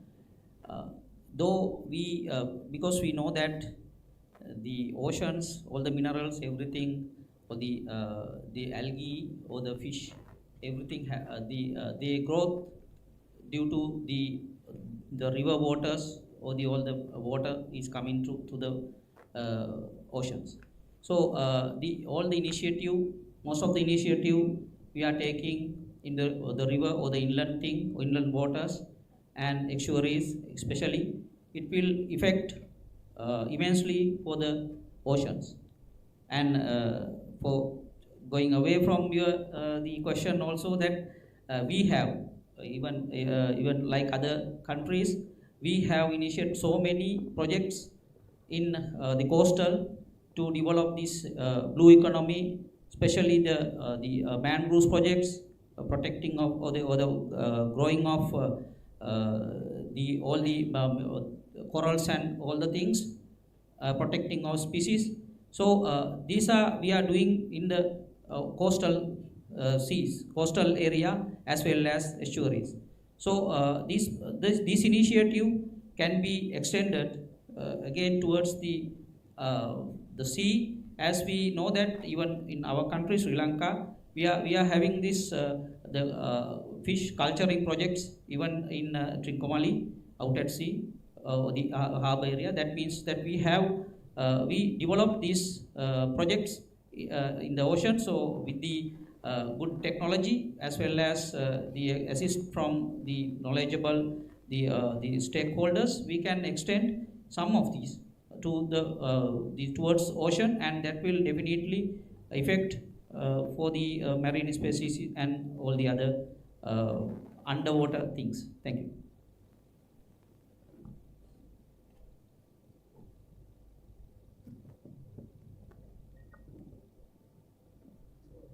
Christian Büger from the University of Copenhagen, and this is a question that largely goes to the representatives from Australia and the UK. Thank you so much for pointing out the challenges that we're actually facing. I've heard less about the solutions, so I would like to invite you to speculate a little bit about what the solutions are. And in particular, I would like to invite you to talk about one specific solution that the Vice President yesterday actually mentioned in his speech, which is the Indian proposal to install a new UN Security Council mechanism to deal with these challenges. So I would like to invite you to reflect on that proposal. Thank you.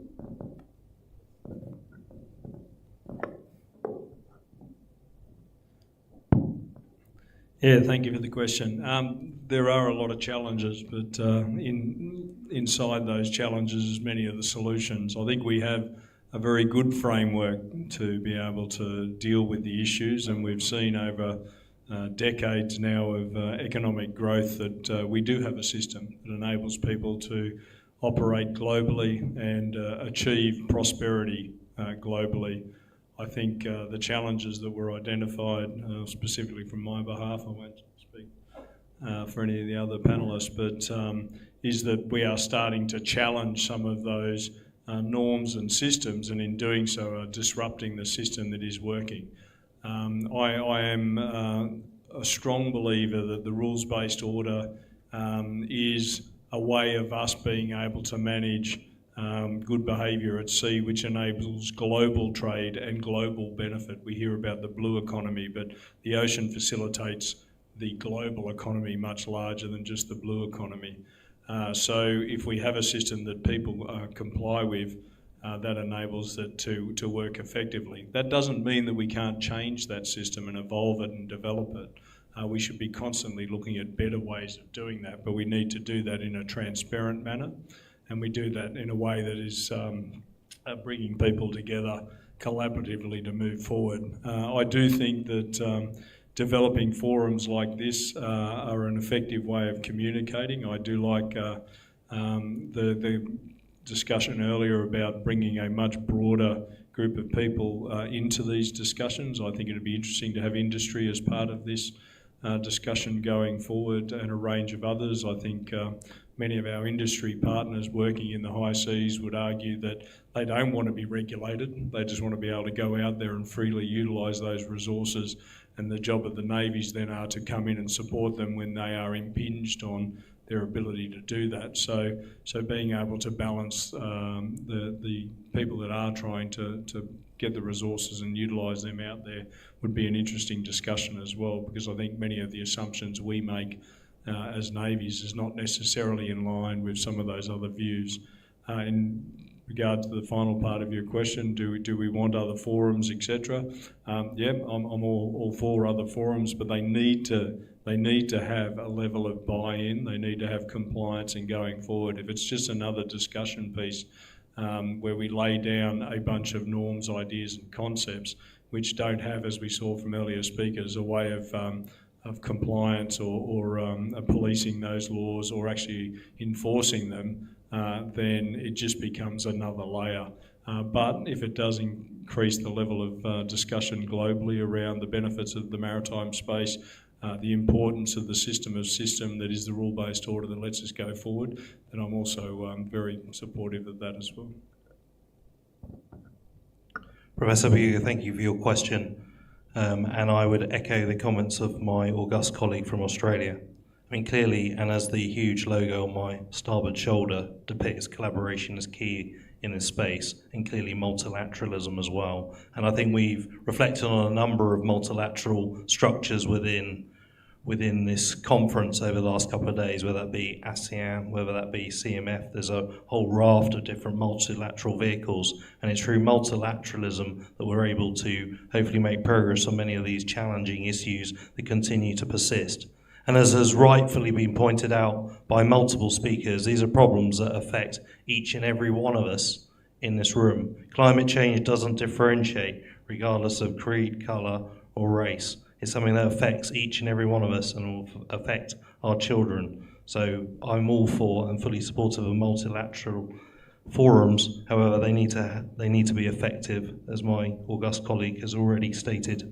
I'd also just briefly mention, and it was mentioned by DCOM Pac Fleet yesterday, that we also need to leverage the information environment effectively in media as well, to demonstrate where it is that people are failing to accede to the basic precepts of international law so that they can be held publicly to account in the court of international opinion. Thank you again for your question.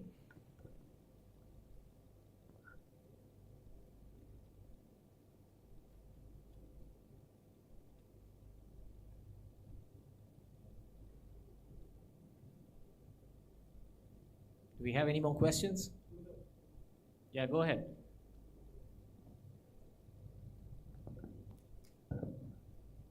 Good afternoon, sir. I'm Commander Thomas from Indian Navy. My question is to Admiral Christopher. So you briefly mentioned about proliferation of unmanned technologies, autonomous technologies into maritime domain. So, sir, is our legal frameworks currently developed enough to adapt and absorb these technologies? If not, as maritime security agencies, should we call for a restriction of these technologies till the time some legal framework is developed? Should we ask for a restriction of these technologies into the maritime domain?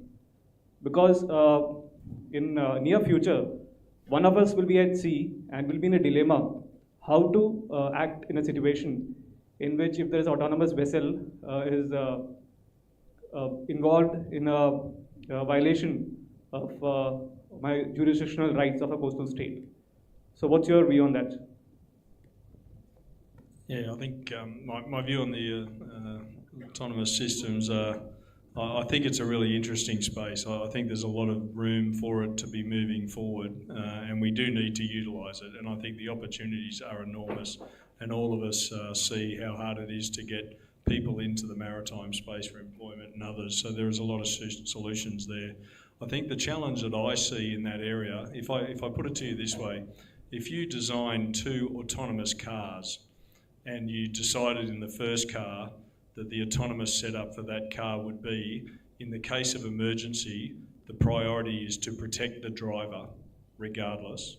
And in the second car, you set it up and you set up the priority to do the least damage in case of an emergency. You have a situation where one car may kill a range of people in an effort to protect a driver, and in another car might kill the driver in an effort to protect the broader number of people out there. Now, I know that's an extreme case, but if you look at that simple analogy, you start to think, how are we going to start to set up the artificial intelligence, the autonomous systems, to be able to utilise these systems, how they respond, how they operate together, and autonomy is not just about one unit moving around, it's about autonomous systems controlling other autonomous systems, interacting and managing. We need to have an understanding about how we are aligning that, and we also need to have an understanding about how things are going to respond. The best part about rules of the road is that everyone assumes the person understands the rules and they will act in a certain way. We all know that doesn't always happen, but we've got a basis. But if you don't know how those autonomous systems out there have actually been, the software has been established in them, you can have a situation where you get enormous confusion as we start to operate more and more of these platforms in the water space. So when we're talking about rules and management of autonomous systems, it's not just about how they act in accordance with the rules and road and other aspects there. It's about what are the protocols we may place into them, what are the logic systems we're going, how we are transparent around those. So there's a level of complexity here that we need to be able to work through that goes right back to the software engineering of them as we're moving forward. But this is an exciting space, and I think we should start small and we should grow this kind of capability out. We should build confidence in the systems that we're operating, and then we should move forward with those with evidence to prove to people they are safe, they are effective, and when we do that, we are going to get enormous benefit from these kind of systems, and we're already seeing it across the world with autonomous systems, both land-based and sea-based, around the world. So. Okay, we've run out of time. I think you'll agree with me. 3 very exciting papers, a little disparate in content, but largely resonating with each other and hugely engaging. So thank you very much, gentlemen. Great presentations. As Admiral Robert Pedre so eloquently brought out, there is no doubt that we are witnessing a seismic change in the character of war. And this change is largely underpinned by technology. And as a consequence of that, I think it would be right to say that you cannot win tomorrow's wars with yesterday's doctrines and operational beliefs. It's low-cost autonomous platforms, artificial intelligence and machine learning tools, readily available commercial satellite imagery. All of these enable you or have accelerated the ability to sense as also make sense of the battle space environment. The ever-increasing speed, range and accuracy of precision-guided missiles, loitering missiles, as also the UCAVs that they are blended into, virtually means that you can close in the kill web on the enemy with great amount of rapidity. So machine learning and artificial intelligence are the stars of modern warfare. And it is indisputable that they have become indispensable elements in military arsenals. Their ability to process troves and troves of information at gigahertz speeds enables real-time responses, real-time decision-making, and all of that is radically altering the pace of warfare. Machine learning in particular can generate scores of courses of action in a matter of just seconds, something that would take traditional planning staff hours to probably do so. And therefore, you increasingly tend to believe that the commander's genius, which we are all so used to seeing, could start battling for preeminence of place when it comes to the other decision-making systems. And it is these pervasive sensors coupled with the long-range precision strikes that he spoke about that have actually made even the fastest of platforms seem slow, and they leave exposed even the most hidden of formations. So thank you, great presentation, all modern technologies and the way they're actually influencing the character of warfare. Both Admiral Smith and Admiral Silva put forth compelling arguments in favor of maritime economy, maritime prosperity, and of course, how responsible maritime practices can facilitate both of these. I don't think we need to go too far. Look at the immediate neighborhood and the debilitating consequences of irresponsible maritime practices on both the maritime economy as also maritime security. Egypt, just a couple of days ago, reported a 40% drop in earnings because of the drop in passages across the Suez Canal. That's not surprising because early December, there were as many as about 85 vessels which transited the Suez Canal and the Red Sea. But today, that number has dwindled to just about 35. Take a look at the insurance costs. What used to cost 0.6% of the value of the cargo transiting through that region, today costs 2%. Add to that a war insurance risk premium of an additional 2%, and you're practically looking at $4 million of insurance on a cargo that's worth about $200 million. Now, those numbers are very high, and it's going to be very difficult to amortize that additional $4 million across the entire value chain. If you take a look at the cost of rerouting your vessels around the Cape of Good Hope, an additional 14-day passage, the Platts Container Index, as also the Clarkson's Index, are instructive. What used to cost barely $750 to transport a 40-foot equivalent unit from Europe to Asia, today costs $2,800. Likewise, a medium tanker carrying refined crude, which used to charge about $1,500 per metric ton, today charges $2,900 a metric ton. Bunkerage costs and bunkerage hauls in South Africa have gone up by 80%. But that is how irresponsible maritime practices bordering on conflict can actually alter maritime security and the prosperity. A word about the blue economy, as also maritime economy. We've always believed that a prosperous, equitable, and resilient maritime economy is only going to be possible if you balance out regulatory compliance, the economic demands of countries, as also environmental sustainability. And herein lies a contradiction. We talk of environmental sustainability and at the same time talk of it being an important and essential component of maritime growth and maritime security. And the way the navies understand it, maritime economy and maritime growth is all about protecting and preserving maritime transport. But maritime transport does not always square with this concept of environmental sustainability. Maritime transport like Dr. Christian brought out yesterday, is probably the most energy efficient form of transport. But it still contributes about 800 million tons of carbon dioxide, which is about 3% of the global emission of about 275 billion cubic meters. So these militate against each other. The cost of decarbonizing the entire maritime sector is going to be frightfully exorbitant and expensive. To decarbonize the entire fleet is a daunting task because till 2050, that envisages an expense of close to $25 billion a year. Add to that the cost of creating carbon neutral infrastructure, and you're looking at an additional $25 billion a year. These costs are going to radically transform the cost structure of maritime shipping. They're going to raise concerns as also the hackles of most countries who depend on maritime transport for trade and economic growth.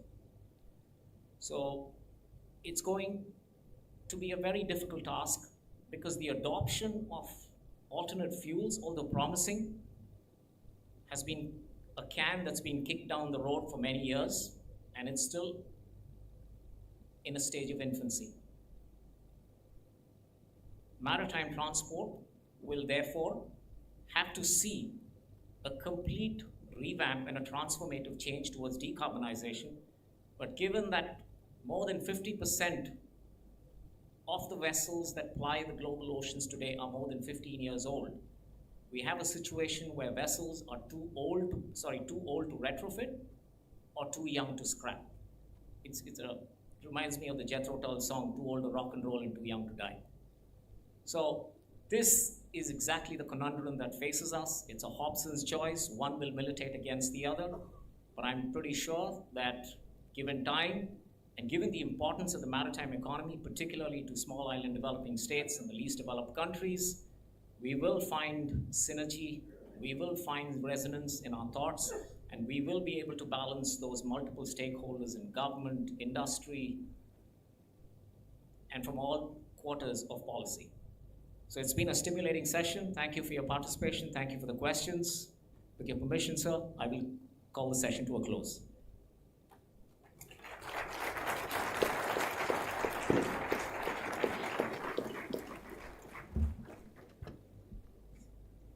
Thank you, sirs. And I'm sure we all have drawn the key inputs from the discussions and are taking home valuable lessons from this session. May I request the session chair to please felicitate the panelists of this session. Rear Admiral Robert Pedre.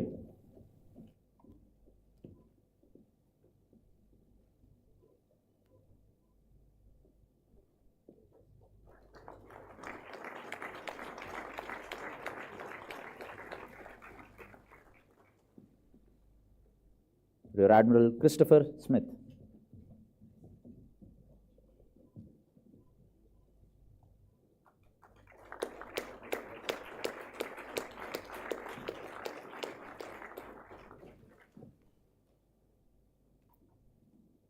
Rear Admiral MHCJ Silva.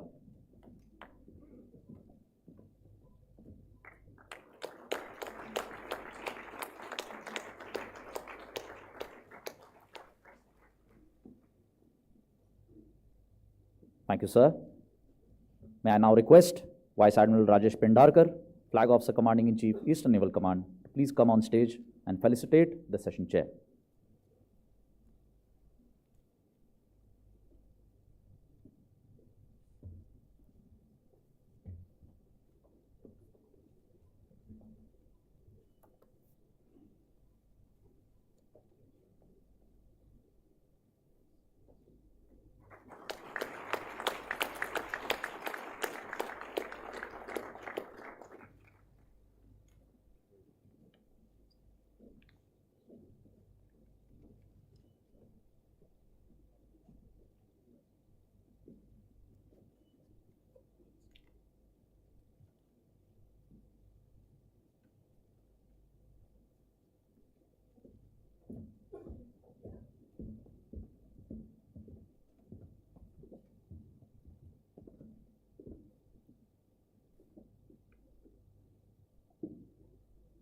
Ladies and gentlemen, as we come to the end of today's proceedings, may I now request Vice Admiral Rajesh Pendarkar, Flag Officer Commanding in Chief, Eastern Naval Command, to kindly deliver the closing address of the International Maritime Seminar.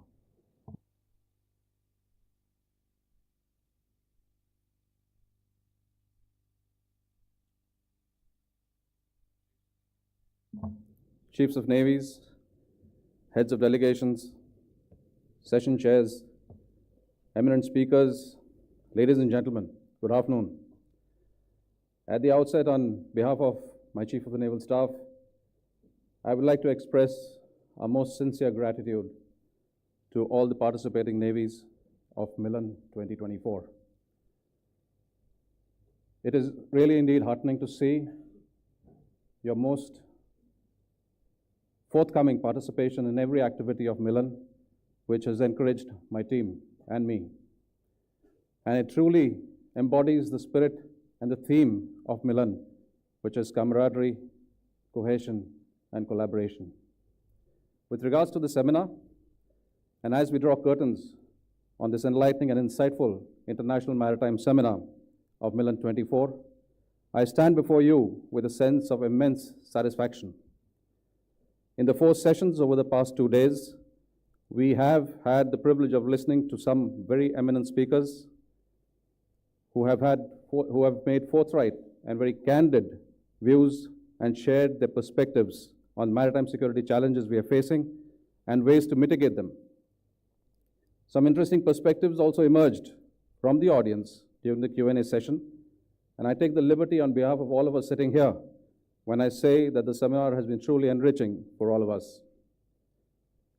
As military professionals and guardians of maritime interests of our respective countries, the threat and vulnerability dynamics are well known to each of us. We live in times when our resolve to maintain maritime security is being increasingly tested. Recent and ongoing events have only endorsed what navies across the world have always been reiterating. Seaborne trade is vulnerable to disruptions, and we all know disruptions to free-flowing trade raise significantly the operational costs, along with freight and forwarding costs, as well as insurance costs, and which is very elaborately brought out by Admiral Vishwanathan just a few moments ago. There is another dimension to consider, however. Due to the complexities of law enforcement in the global commons, the oceans are a lucrative medium for illicit and illegal activities such as trafficking of humans, arms, and narcotics, mass human immigration, IUU fishing, and illegal exploration and exploitation of natural resources, to name a few. The impact of climate change and the increasing frequency of large-scale natural disasters have only added to these complications. By means of the various presentations and talks that have been given during the seminar, we have delved into subjects that include existing and emerging threats, the changing character of naval warfare, and the need for some countries and regions to build capacity and enhance capability towards safeguarding the maritime interests. We have also discussed how technological advancements enabled by AI are also creating new technological challenges to maritime security. We discussed the importance of harnessing the blue economy, the criticality of building and safeguarding maritime infrastructure, and the importance of respecting existing legal frameworks provided by the UNCLOS, ICLOS, and ICJ in dispute resolution. This, by any standards, is a truly wide array of subjects that have been covered in a relatively short span of time. Indeed, this seminar, by means of a formal as well as sidebar discussions, has served as a platform for dialogue where diverse perspectives have been exchanged and innovative solutions explored. From the delicate balance between sovereignty and collaboration to the role of technology in maritime cooperation, we have delved into critical issues that demand our attention. And during all these talks and ensuing discussions, it was heartening to note the one common thread that prevailed across all these talks, which is the reiteration of the importance of moving ahead through diplomacy, dialogue, and collaboration, and upholding a rules-based order. I would also like to highlight another notable aspect that emerged during the seminar. We've not only witnessed the convergence of naval expertise and shared insights, but also the forging of bonds that transcended borders, making the seminar a beacon of collaboration and knowledge exchange in the maritime domain. Moreover, the friendships formed and professional relationships nurtured during the seminar, and indeed during the entire exercise MILAN, underscore the importance of such gatherings. As we return to our respective corners of the globe, let us carry forward the spirit of cooperation and the lessons learned during our time together. Excuse me. For the challenges we face are complex and ever evolving, and it is only through shared understanding and collaborative efforts that we can overcome them. Let us continue to build bridges between nations and work towards a safer and more prosperous maritime environment for all. I would like to express my sincere gratitude to all speakers and the participants who have contributed their time, expertise, and perspectives to make the seminar a resounding success. May our partnerships across oceans continue to flourish, bringing prosperity and peace to all. I must also commend our session chairs, Admiral K.B. Singh, Vice Admiral G. Ashok Kumar, Vice Admiral Biswajit Das Gupta, and Rear Admiral K.J. Vishwanathan for the exemplary conduct of the respective sessions and keeping us all focused with the subject at hand. And last but not the least, my special thanks to my team of those men and women who worked tirelessly behind the scenes to bring this event to fruition in such a fitting manner. Your dedication, commitment, and resourcefulness have made this event truly memorable. So thank you all once again for your active participation. I look forward to our paths crossing again in the pursuit of a brighter and more prosperous maritime world. Safe travels and best wishes to all of you. Shannu Varuna, Jai Hind.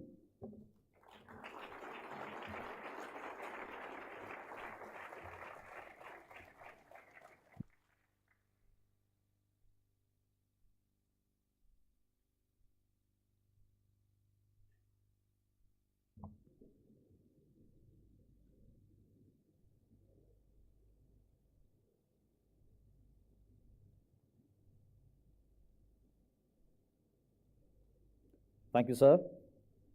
Ladies and gentlemen, as we conclude the seminar, I thank you once again for your presence. We look forward to our interactions over the next few days.